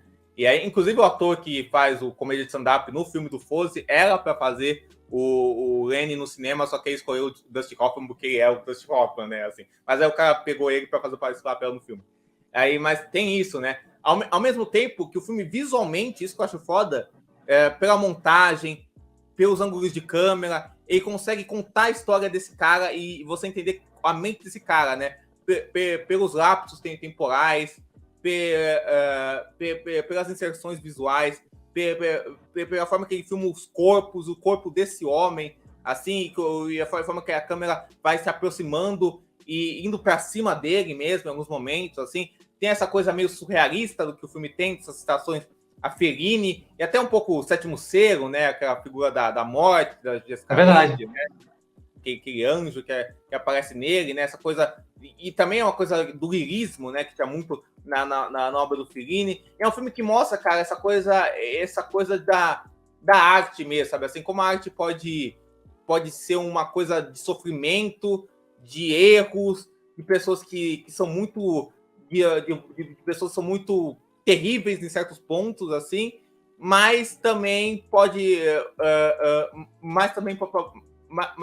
ser uma visão de algo lindo, assim, sabe? Assim, algo lindo. Eu acho que essa questão de misturar a mise-en-scène teatral com a mise-en-scène cinematográfica, da montagem, da fotografia, dos atores, de tudo isso é o auge do Fosse, assim. Se bem que tem um filme que também me fascina muito, sobre isso que a gente vai falar daqui a pouco. Diego, só mais um adendo rapidão, gente. A gente pode dizer que é uma aposta ainda mais arriscada a que ele fez do que, voltando à comparação com o primeiro, do que o Fellini, porque quando o Fellini fez o filme dele, não tinha nada parecido. Ele criou, literalmente, do nada, assim, uma temática, uma premissa, um jeito de fazer filmes. E o Fosse, ao tentar levar esse tipo de cinema completamente autocentrado, que poderia ser autoindulgente, poderia ser uma viagem total ao redor do umbigo dele e não querer dizer mais nada para o resto de nós, e não ter saído assim, pelo contrário, ter saído um filme, uma meditação universal sobre a arte e a mente criadora, prova mais uma evidência, né, do gênio criativo do Bob Fosse. Inclusive, só poderia ter dado muito errado.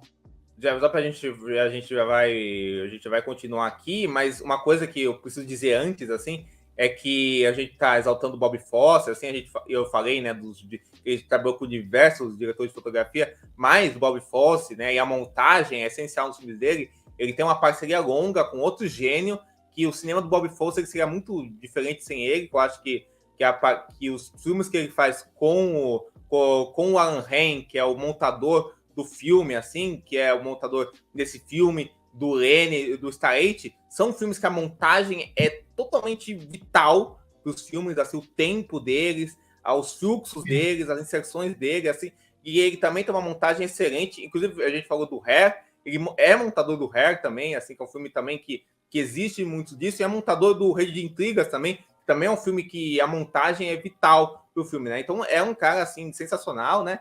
E que trouxe muito, acho que soube entender muito bem esse fluxo mental que o filme do Fosse requeriam, né? Como todo grande diretor, o Fosse estava lá no processo de montagem de forma muito primordial, mas eu acho que foi um casamento muito certo, assim, de colaboração para casar no filme. Verdade. No Fosse Verdon, eles recriam, né, esse filme, só que quem aparece como o Roy Scheider é o Lin-Manuel Miranda, porque o Lin-Manuel Miranda era produtor da série. E eu até, assim, vi muita gente criticando, mas, assim, eu achei que ficou interessante, assim, eu acho que é aquela coisa, assim, meio que fanservice, né, a gente aceita lá, fica emocionado. E tem coisas, assim, que remetem realmente à vida do Fosse, né, o filme, né? A própria Anne Reinking, que era parceira dele na época, e que era outra dançarina muito grandiosa, ele sempre casou, se envolveu com mulheres já envolvidas no teatro, né? Musical, né? Com grandes dançarinas. Ela estava lá, ela está no filme. Ela faz a namorada dele, né? Uma coisa meio Sim. espelho, né? Uma a personagem inspirada nela. A personagem inspirada nela.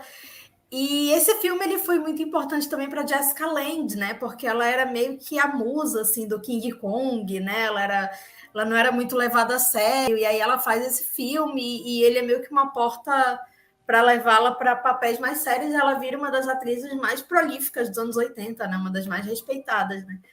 E esse filme ele foi indicado a vários Oscars, né? Inclusive melhor diretor, melhor ator. Mais uma vez o Fosse contra o Coppola, porque foi o mesmo ano do Apocalipse Sinal, né? Eles estavam lá, assim. E Apocalipse Sinal também é um filme que diz muito sobre o seu criador, né? Um filme muito externo, né? Não é uma cinebiografia, mas, assim, tem vários problemas ali que contribuem muito para a mítica do filme, né? De forma diferente, eles perderam para Kramer versus Kramer, como eu e o Diego, a gente sempre fala, acho que é um filme que é bom, mas ele é muito mal falado por causa disso, né? Sim, com certeza. Eu gosto muito do Kramer vs. Kramer, né? Mas como é um filme mais convencional em questão de trama e de abordagem visual, né? Apesar dele ser muito bem feito, né? E ele tava com esses dois filmes tão grandiosos, né? Assim, né? O Apocalipse Sinal e o Howard Jazz, né? Sempre acaba que o pessoal vê ele de uma forma muito pior do que de fato ele é. Curiosamente, um filme protagonizado pelo Dustin Hoffman, que já havia sido protagonista do Fosse, né? E ganhou por uma atuação que, apesar dele estar muito bem, ele é menor, né? Uma atuação menor dele, apesar dele estar muito bem, né? Assim, apesar de ser um filme de grandes atuações, né? Eu, principalmente, gosto muito da Meryl Streep no filme. Acho que ela maravilhosa.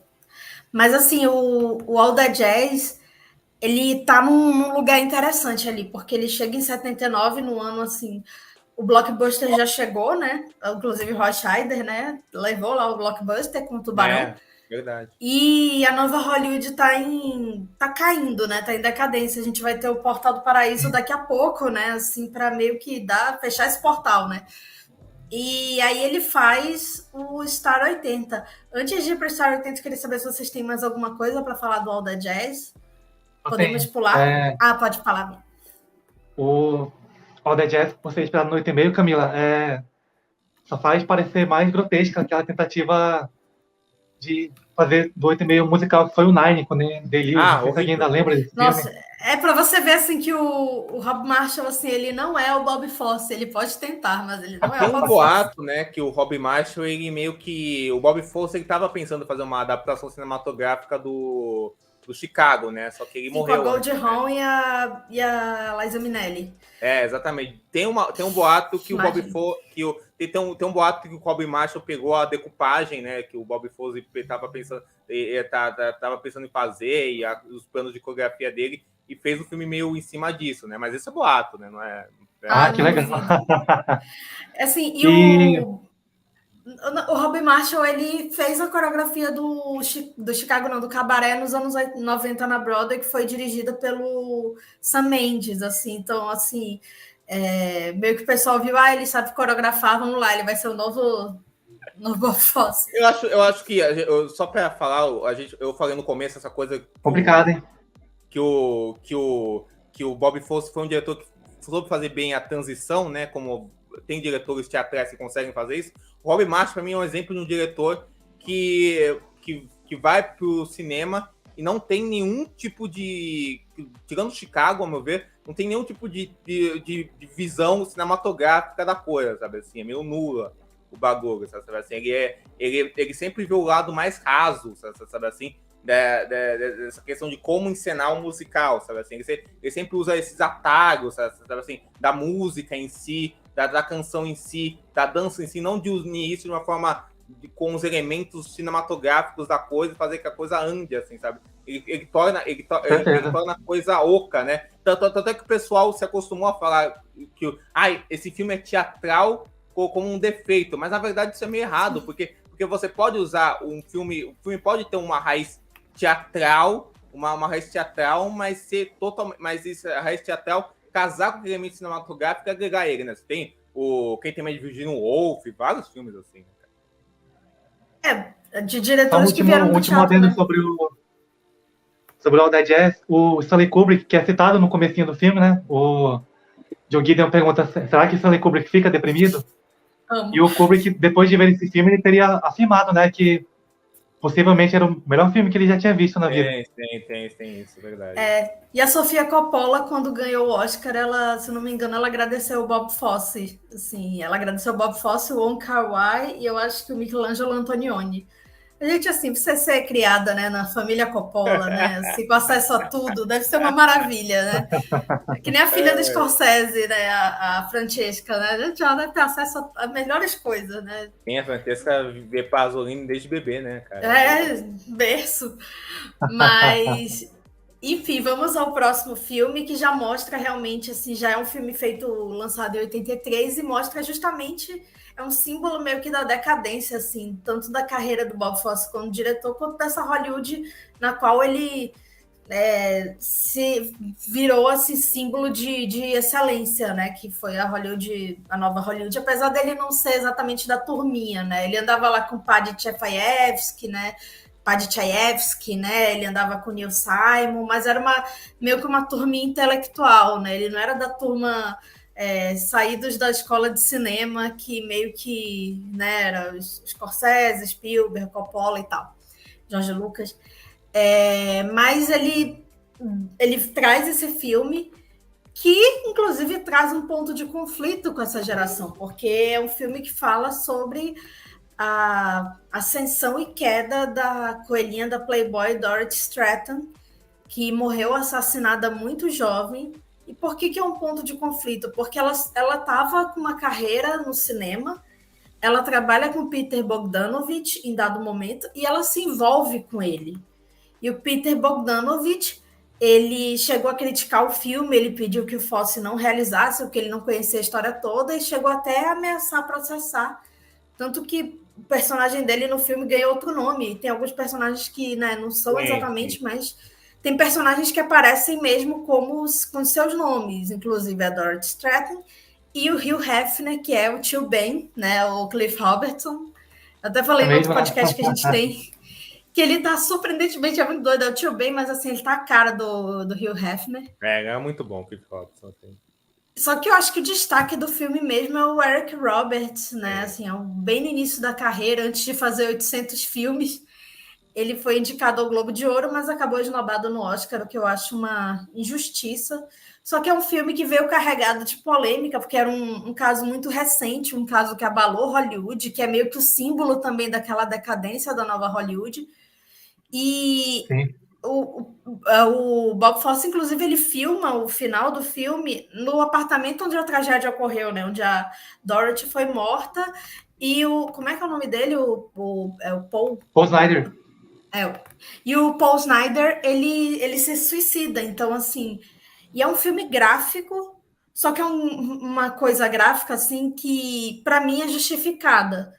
Assim, ele usa muito o corpo dela, mas assim, ele coloca ela tanto como imagem ali, como essa imagem que assombra ele, que está em todo lugar que ele olha, mas também como uma personagem que tem sonhos, que tem a sua substância, que como muitas meninas que vão a Hollywood todos os anos, elas vão cheias de sonhos, cheias de ideais e acabam sendo vítimas do pior assim que o homem pode oferecer, né? E eu sei que o Diego é muito fã desse filme, eu assisti, inclusive eu já sabia assim da opinião dele. Eu queria que você falasse assim, Diego, como é que você define esse filme? Pra mim esse filme fala do mecanismo da dor de Hollywood, assim, do mecanismo da dor que mulheres passam em Hollywood. Pra mim é um dos filmes que melhor resume isso, sabe, assim, essa coisa, esse mecanismo de misoginia mesmo, de objetificação, de dor, de relacionamentos abusivos do âmbito profissional e do âmbito pessoal, né, nos dois âmbitos, né, da vida, assim, né, dessas coisas, como o Renildo falou, desses homens frustrados, assim, e homens em cargos de poder que também exercem esse poder de forma tóxica, assim. Eu acho que é um filme muito rico tematicamente, né? Tematicamente ele é muito rico, assim. Os dois personagens, mas principalmente o Paul, eles são muito bem desenvolvidos, assim, né? Um personagem muito rico, né? O Eric Roberts, ele tá brilhante, porque ele tá numa situação muito over, assim, muito extrema, mas para falar de um cara que é over, que é extremo, que é um cara patético mesmo, assim, é um cara, até o Gaffner fala uma hora, né, zoando o cara, né, humilhando o cara que é um cara que parece um cafetão, né, assim, né, o cara é um cara medíocre, assim, né, que não se conforma com a própria mediocridade, assim, um cara que tem lampejos de sinceridade e de culpa e de tentar ver além dessa situação, mas que acaba sendo pego pelo que ele tem de pior dele, né? Você tinha falado que você ou o Renildo, não sei quem foi, que o personagem é uma representação do que o Bob Fosse podia ter sido de pior, né? Foi ele, né? E eu acho que também ele é uma representação do que a masculinidade pode representar de pior, eu acho também, né? Eu acho que os personagens do filme, o próprio Hugh Hefner, né? Que é uma coisa asquerosa, assim, tem essa representação no filme, né? Assim, esse processo, assim, de você se ver em algo e esse algo tá normalizado na sua vida até o momento que aquilo te esmaga, né? Eu acho que a composição visual que o filme tem, assim, né, é muito sofisticada, muito, muito sofisticada. Porque é um filme grosseiro, no sentido que ele tá falando do universo grosseiro, que trata as pessoas de forma grosseira, principalmente as mulheres. Então é um filme de muita nudez, como a Camila falou, de muita cena de sexo, assim, de um mau gosto até, mas ele esse mau gosto como uma denúncia. Até assim, e são cores muito carregadas, é uma fotografia muito carregada, tem planos lindíssimos, assim, né?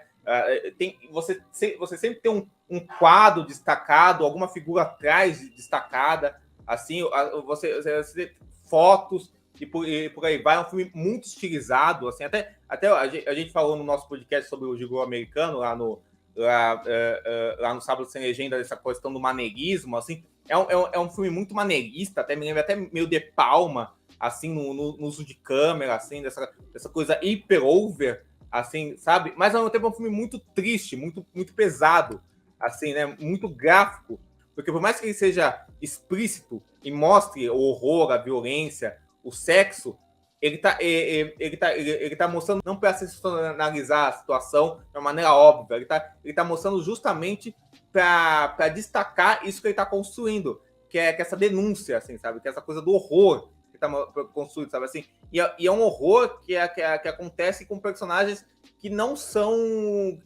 simplistas, sabe? Assim, que não são simplistas, são personagens que tem família, que tem anseio, sabe? Assim, que tem essas coisas, né? Assim, que tem pessoas que se relacionam, assim, sabe? E aí mostra isso acontecendo com eles, sabe? Assim, e aí eu acho que a montagem também serve muito para destacar esses tempos do filme, assim, esses vais e voltas do filme, essa coisa do filme também você sempre tem inserções das imagens das fotografias sensuais dela, assim, das coisas que orbita aquele mundo meio falso, assim, que vai surgindo, e também uma coisa, né, da gente ver os personagens falando com a câmera, né, porque o filme mescla isso com meio que um mockumentary, né, dos personagens sendo entrevistados e falados, assim, né, não um mockumentary porque não é um filme de comédia, né, claramente, assim, né, mas no sentido de você ter esse falso documentário, assim, sendo gravado. Eu acho que é um filme, assim, visualmente e tematicamente é um filme que eu acho, assim, que me pega demais. Eu acho um filme, como ele é tão grosseiro, como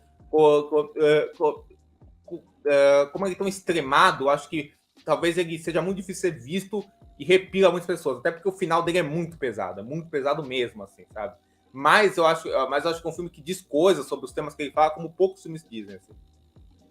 Sangrento, né? É um filme sangrento. Demais. Assim, não só no sangue literal, mas Não, inclusive aquele quadro do sangue, né, na parede, o retrato dela é espetacular, né, cara? Nossa, É incrível. É muito. É como a gente sempre fala no nosso podcast, o poder da fotografia. As pessoas. A fotografia que é eficiente para o que o filme propõe, né? E é um filme que é o único filme dele que não foi indicado a nenhum Oscar, como eu falei, muito injusto. Ele meio que E. foi silenciado, né? Ele foi Foi um muito. filme que Ele foi muito muito deixado de polêmico lado. na época, né? Até porque é um Eu filme acho que mais ele é difícil de um. achar, né? Assim, é um filme que é mais complicado de você encontrar. E ele é mais difícil, ele é mais obscuro nessa filmografia do Fosse. Ele é sujo mesmo, é uma sujeira diferente da do Lane, assim, que o Lane ainda tem esse glamour, é o Dustin Hoffman. Esse filme, assim, é um ator iniciante e uma atriz, assim, que é iniciante, que fez o Manhattan do Allen, mas não é uma grande estrela, né? Assim, é uma aposta da indústria que está dando certo, mas nem tanto, que é a Meryl Hemingway. E é uma história muito recente, então ainda está muito na cabeça das pessoas, né? Ele meio que não te oferece muita coisa em troca, né? Por tudo que ele te pede para suportar, né? É um filme que eu acho que é um objeto meio fora de lugar, assim, na década de 80, né? Porque é um tremendo estudo de arrogância e brutalidade masculinas. E a década de 80 é o cinema da arrogância e brutalidade masculina, né? A grande época do cinema de ação, do homem como uma figura maior do que a vida, né? É a década do cinema de testosterona, de tudo aquilo que... Toda aquela simplicidade agressiva que se tentou vender nessa época como ideal de representação masculina. E é um filme que, embora seja sobre a Dorothy Stratton, seja uma foto dela interpretada pela Marion Hemingway no cartaz do filme, a Dorothy Stratton ela é quase um personagem simbólico nesse filme, né? Ela é definida pelos três homens que tentam direcionar o curso da vida dela, né? Primeiro o Paul Snider, que é o cara, o gigolô, o golpista que descobre ela numa sorveteria e tenta prepará-la para uma carreira na Playboy, para fazer ela ingressar no Jet Set e tal. Depois o Hugh Hefner, que enxerga nela potencial de uma possível estrela dentro da revista, da organização dele. E por último, Bogdanovich, que além de se apaixonar por ela, ele tenta também direcionar ela, moldar a carreira dela, tirar ela tanto da Playboy quanto do controle do Snyder para fazer dela uma estrela de cinema. Então, é um retrato muito desagradável do que o homem pode fazer com esse sentimento de posse que ele tem em relação à mulher, e é um filme que não faz concessão nenhuma a tentar glamourizar, esconder ou deixar de algum modo de confrontar qualquer dessas verdades inconvenientes.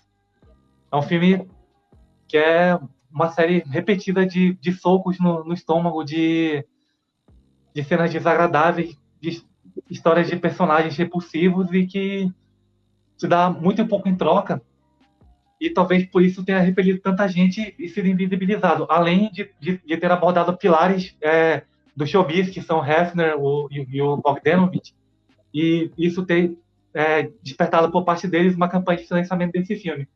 Para quem for corajoso o suficiente, se dispuser a atravessar um filme tão difícil, no sentido de oferecer situações oprimentes, violência gráfica, uma história que é incansável na sua exploração do pior do ser humano, é uma experiência catártica.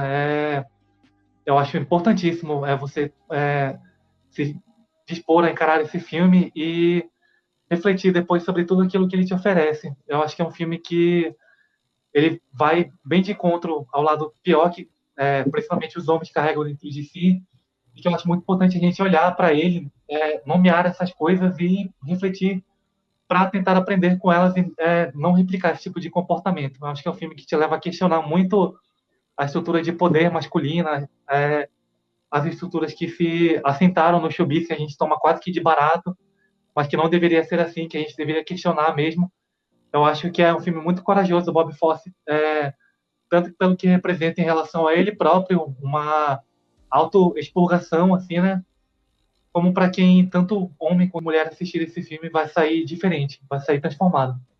Concordo muito, cara. Sempre que eu vejo, eu acabo devastado esse filme, né? Acaba uma coisa Uma coisa assim, né? Porque é engraçado isso, porque é um filme que, como você falou, né? É um filme zero glamour, sabe? É um filme que dispensa qualquer lógica de glamour. E eu acho também, até por ele ser tão potente dessa denúncia, ele não é exploratório, sabe? Assim, ele não é... É engraçado, ele não é fetichista nesse sentido, sabe? Assim, ele não tá fazendo aquilo por um fetiche na violência, no horror, na desgraça. Pelo contrário, até. Ele consegue desenvolver aquilo para realmente denunciar o que ele quer, porque ele mostra... Essa menina que o filme mostra, que desenvolve isso, né? Inclusive, eu gosto muito o filme, para mim, o dono do filme é o Eric Roberts, mas a Mary Hinman, eu acho ela ótima, porque ela consegue mostrar essa coisa de uma garota que tem um potencial de vida, de carreira gigantesco, sabe assim, né? Tanto é que não sei se vocês viram o filme do Bogdanovich com ela tá muito engraçada no filme, né? Ela tinha um potencial de atriz cômica, assim, que era forte, assim, né? Só que aí, cara, assim, só que é uma mulher que tem uma vida ceifada, como tantas mulheres aí têm a vida ceifada, e o filme fala disso, ela é uma boa irmã, é uma boa filha, é uma pessoa que pra onde ela vai, as pessoas gostam dela, ela é simpática, né? Não é. E aí muitas vezes o filme tá mostrando de como como é reduzida ao corpo dela, de como ela sofre violências por conta dos relacionamentos, que ela é sugada para dentro, da indústria que ela é sugada para dentro. Assim, isso é muito triste de se assistir, porque a gente sente uma empatia por aquela pessoa, assim, do mesmo jeito que a gente fica tão próximo psicologicamente do Eric Roberts, a gente entende esse ser humano asqueroso, nojento que ele é, mas tão palpável, né? Porque existem tantos homens assim que não são só aquilo, né? Assim, existe um mundo aí dessa indústria que mutila essas meninas, né? Que o filme tá falando muito disso, assim, sabe? Assim, dos Hugh Hefners da vida, desse sistema de carnes da vida, desses lugares que deixam essas mulheres como presas fáceis, assim, para isso acontecer. Então, acho que é um filme muito, muito poderoso nesse sentido, com quadros excelentes, assim. E a Camila falou, né, que o filme está nesse momento do final da nova Hollywood, né, e a ascensão do cinema dos anos 80, com esses blockbusters, não sei o quê, e o que vai ter a mais isso no cinema americano. É engraçado, é engraçado notar que esse final da nova Hollywood foi marcado por alguns fracassos, né? Tiveram, né, como a Camila falou, né? Foi o Portal do Paraíso, foi em 1980, o Day I Like, que inclusive é um filme protagonizado, né, pela estrela que se baseia na história do Star 80, né, que é um filme do Bogdanovich, que marca esse período, que foi um fracasso na época, tal, não sei o quê, assim como o Portal do Paraíso. E depois depois, qual é o nome do filme do Coppola, gente? Com a Natasha Kinski? Aquele Fundo do Coração, fundo do coração. O do Fundo do Coração, do Coppola, e o Rei da Comédia dizem que pode ser considerado o filme final desse período, assim, junto com esses filmes, assim, né? E é engraçado que 1941 do Spielberg também, né? Foi um flop, né? Isso, exatamente. E é engraçado que todos foram filmes mal recebidos na época, mas que com o tempo foram revisitados e agora são tratados como grandes filmes, obras-primas como mal compreendidas, né? Eu acho que o Star 80 tá nesse momento do Bob Fosse, foi um diretor que se firmou na nova Hollywood, meio que terminando junto dela, né? Assim, né? O que deixa essa coisa meio astral do filme ainda mais forte, né? Porque é um filme que fala de um fim, sabe assim, de algo que poderia ter sido e não foi, sabe assim. Toda a cena final, a construção dela, que é tensíssima, é terrível por causa disso, né? O filme tá falando de uma coisa que poderia ter sido. Aquela cena que ela tá prestes a sair de casa e ela não sai, sabe? É muito tenso, assim, sabe? Assim, porque você sabe o que vai acontecer e você fala, sai daí. Só que ela não sai por uma fatalidade, destino, que faz que ela seja uma vítima, sabe? E o filme, a construção disso, como isso é montado, como isso é filmado, é muito forte, sabe? Assim, e os atores, no final. Então é um filme que realmente é sobre essa coisa do peso do que poderia ter sido e do que é. E como o que é pode ser tão terrível, sabe? É só para completar, assim, o Bob Fosse, ele teve também uma carreira de ator, assim, bem reduzida. Já depois da fama dele, ele participa do Pequeno Príncipe, aquele filme clássico dos anos 70, né? Ele é a serpente, né? Assim, do Pequeno Príncipe. Olha só. E, assim, mas o sucesso dele veio mesmo realmente de trás das câmeras. Nos filmes dele, ele não atua. Poderia ter feito o All That Jazz, mas ele não acabou deixando assim para um alter ego dele, o que eu acho que deixou o filme ainda mais poderoso, né? Porque poderia ser uma ego trip, né? O que é, só que eu acho que a graça do filme é justamente isso, né? E aí ele, depois do Star 80, né, com essa má recepção, ele chega a cogitar remontar o filme e tal, mas ele morre em 1987. É uma coisa até providencial, ele está indo para a estreia do Charity Meu Amor, uma nova montagem em Washington, e ele morre nos braços da Gwen Verdon. Assim, tipo, a história já se escreve, né? Assim, o desfecho lá do Fosse Verdon. E tem essa série, Fosse Verdon, assim como toda série biográfica, tem coisas assim que não casam exatamente, mas eu acho que ela é bem fiel e tem inserções assim musicais bem interessantes, e a Michelle Williams está maravilhosa. O Sam Rockwell eu já não gosto tanto, mas ele está bem parecido, assim, ficou bem parecido. Eu acho que não pegam tanto o potencial do Sam Rockwell, que ele dança muito, né? Assim, acho que É verdade. Ele sempre não dança nos pegam filmes tanto dele, né? disso. Assim, ele até fala, né? E ele tem assim uma semelhança mesmo. Eles conseguem fazer a careca lá com os 3 fiozinhos assim. Mas, inclusive, falando de careca, beijo nosso amigo Vitor. Beijos, Vitor! O careca mais amado do Brasil. É que ele é, assim, caçador de carecas nos filmes. Inclusive, Cabaré tem, ó, dá pra dizer que o mestre de cerimônias é careca, não é Viva exatamente, eles, mas viva os enfim. carecas. Mas enfim, ele morre assim, deixa esse legado dele assim para a coreografia do cinema, o cinema musical. Ele estava vivendo um limbo, né? Ele tinha um filme aqui, outro ali, né? Teve o Evita, que era muito grandioso, fizeram outras coisas assim, mas que não tiveram um impacto tão grande até a chegada do Moulin Rouge, mas aí é um outro tipo de musical, e a gente fala Robbie Marshall depois, né? Que aí tenta fazer Bob Fosse, e acho que em Chicago ele consegue fazer coisas bem interessantes. Eu gosto de Chicago, mas assim, a filmografia dele depois é desastrosa. Assim, que a gente fica pensando, realmente, será que Chicago foi o trabalho do Fosse ali? E a gente fica pensando como seria, né, ele fazendo Chicago com a Goldie Hawn e a Liza Minnelli. Assim, se eu não me engano, tem um especial das duas no YouTube que dá pra gente ter esse gostinho, mas Dessa vibe, né? Me ocorreu uma coisa, amiga, rapidamente. Uma coisa que dá para observar do Star Rating é que, diferentemente de vários colegas de geração dele, ele parece fazer uma transição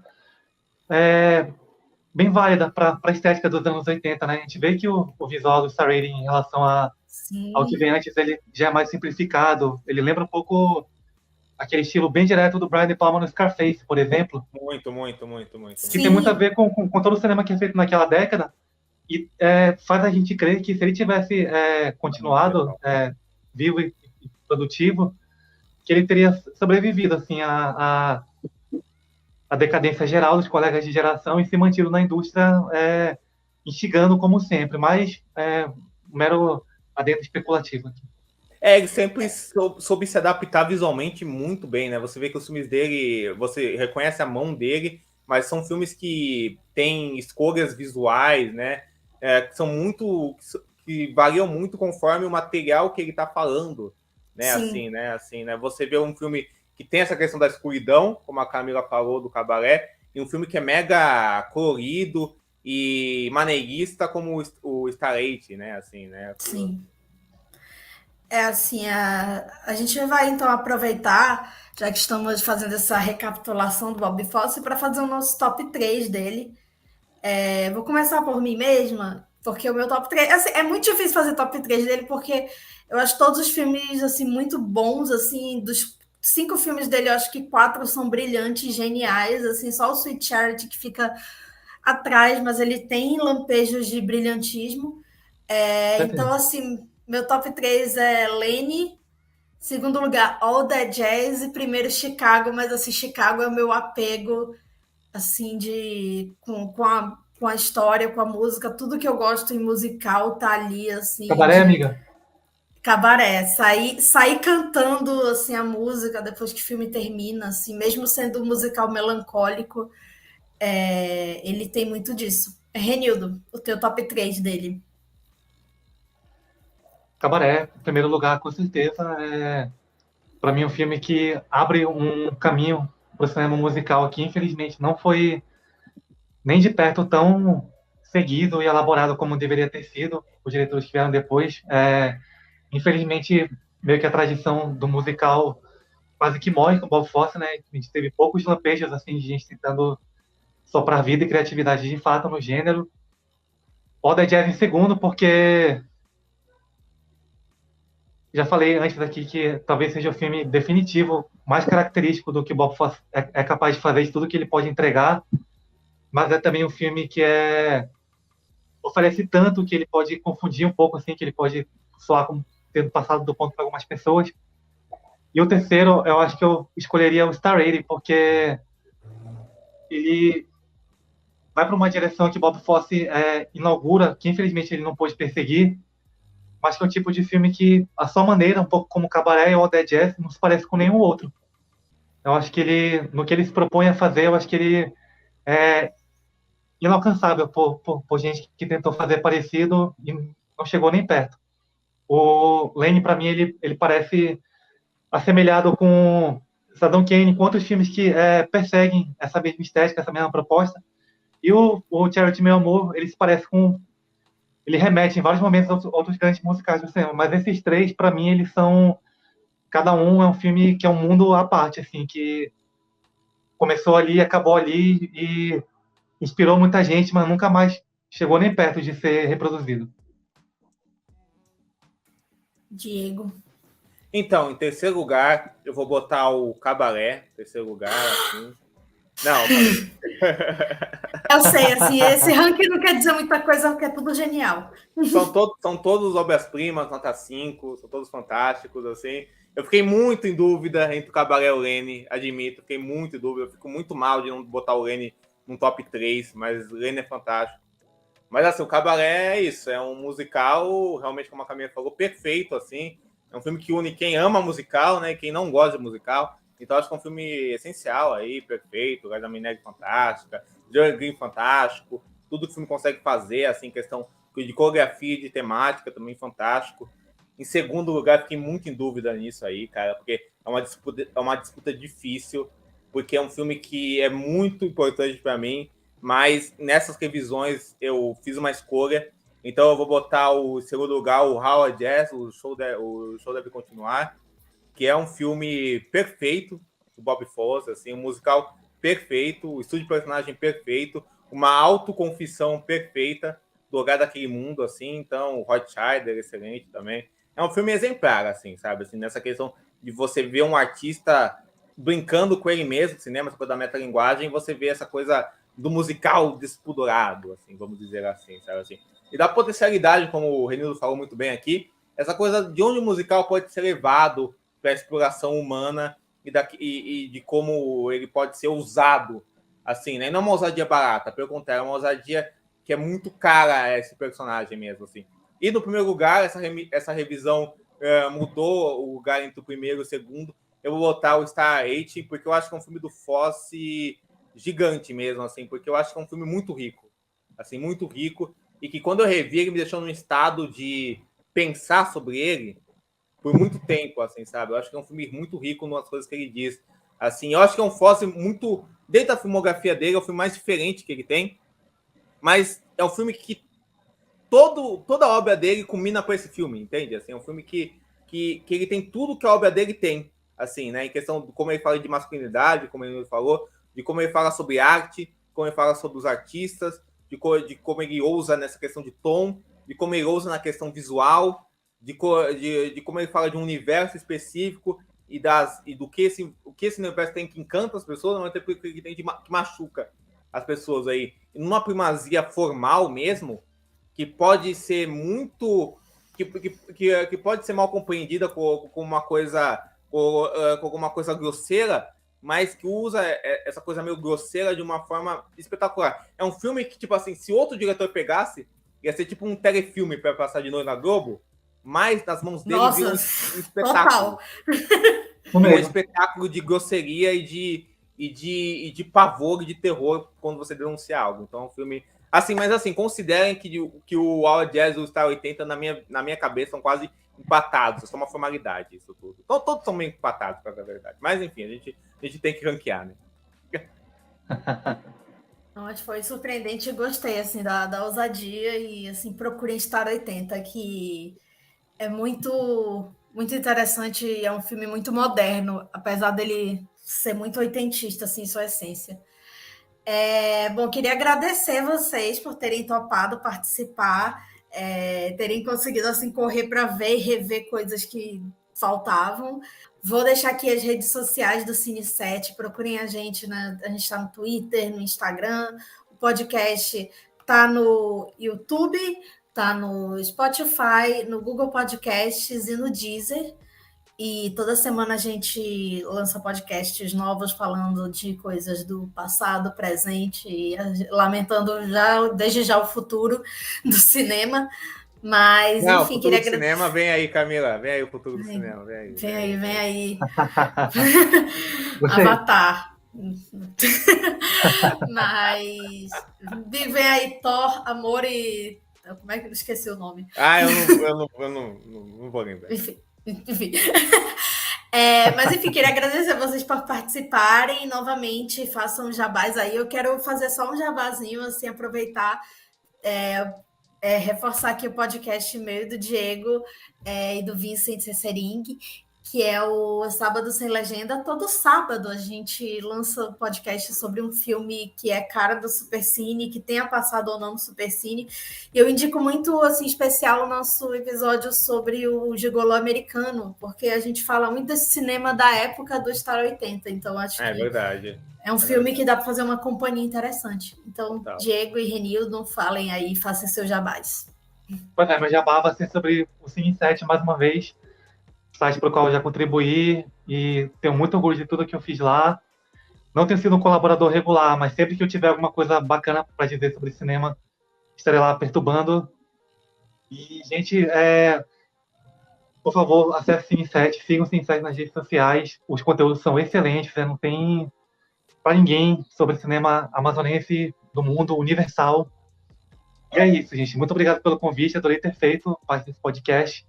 Por favor, vejam Bob Fosse, especialmente esses filmes que são mais difíceis de encontrar. Então, Camila, queria recomendar, né, novamente, o nosso podcast, Sábado Sem Legenda, com você, Vincent e eu, assim, né? O podcast tá mal barato de gravar, assim, né? Tem muita coisa bacana por aí, gente. Assim, a gente tá bem empolgado, inspirado, né, para fazer o podcast, assim, é muito divertido, né? Tanto gravar quanto ver o resultado, né? Assim, é sensacional. Então vão lá, sigam ele tá nos principais agregadores aí de podcast, assim. E tá no meu canal do YouTube também, que vocês podem ver meus vídeos nele também, que chama Cinema. Se inscrevam no canal, fazem todo aquele esquema de dar like, ver os vídeos, lá tem muita coisa bacana sobre o cinema. Tem participações da Camila, inclusive, lá no canal, aí, dando o ar da sua graça e do seu conhecimento gigantesco, assim. Então, cara, assim, também me sigam no Twitter, que é @DiegoCora2, tudo junto. No Instagram também, @DiegoCora2. Eu tô no Cineprot, como eu falei, do Felipe Leão, tô lá, eu sou um dos críticos de lá, eu tô no Letterboxd também, Diego Cora, tudo junto. Eu também escrevo sobre séries no Serioscast, tô meio parado, porque eu tô vendo poucas séries esse ano, mas tô pensando já em algumas coisas para escrever e tal, não sei o que lá. Eu tenho o meu podcast, Fita Errada, com o Gustavo, que logo mais volta. E é isso, gente. Muito obrigado. Foi um prazerzão falar de Bob Fosse, assim, né? Uma oportunidade de falar de um diretor lá que eu comecei, né? Vendo filmes com um dos filmes dele, né? Assim, essa coisa de entender mais sobre cinema, assim, de tentar entender mais sobre cinema. E amo a obra dele, gosto demais, adoro. E nunca pensei que eu teria uma oportunidade de falar dele, né? Então, acho que esses encontros propiciam essas coisas, né? Então, agradeço demais a Camila. Conhecer o Renildo foi um prazerzão. E é isso, gente. Foi excelente, assim. Falei muito, né? Eu acho, mas acontece. Maravilhoso, amigo. Gosto de gravar contigo, que a gente se empolga muito. Eu, o Renildo também, então é maravilhoso. Eu até escrevi no Twitter, foi o feat de milhões. Mas, enfim, gente, agradeço a participação de vocês, agradeço a quem ouviu. Sigam o Siri7, como a gente já falou, sigam os trabalhos do Diego, vejam os textos do Renildo, para ele se empolgar muito e voltar a escrever, principalmente as filmografias, que é a especialidade dele, filmografia e trilha sonora. E é isso, gente. Até a próxima. Tchau! Tchau, gente. Tchau.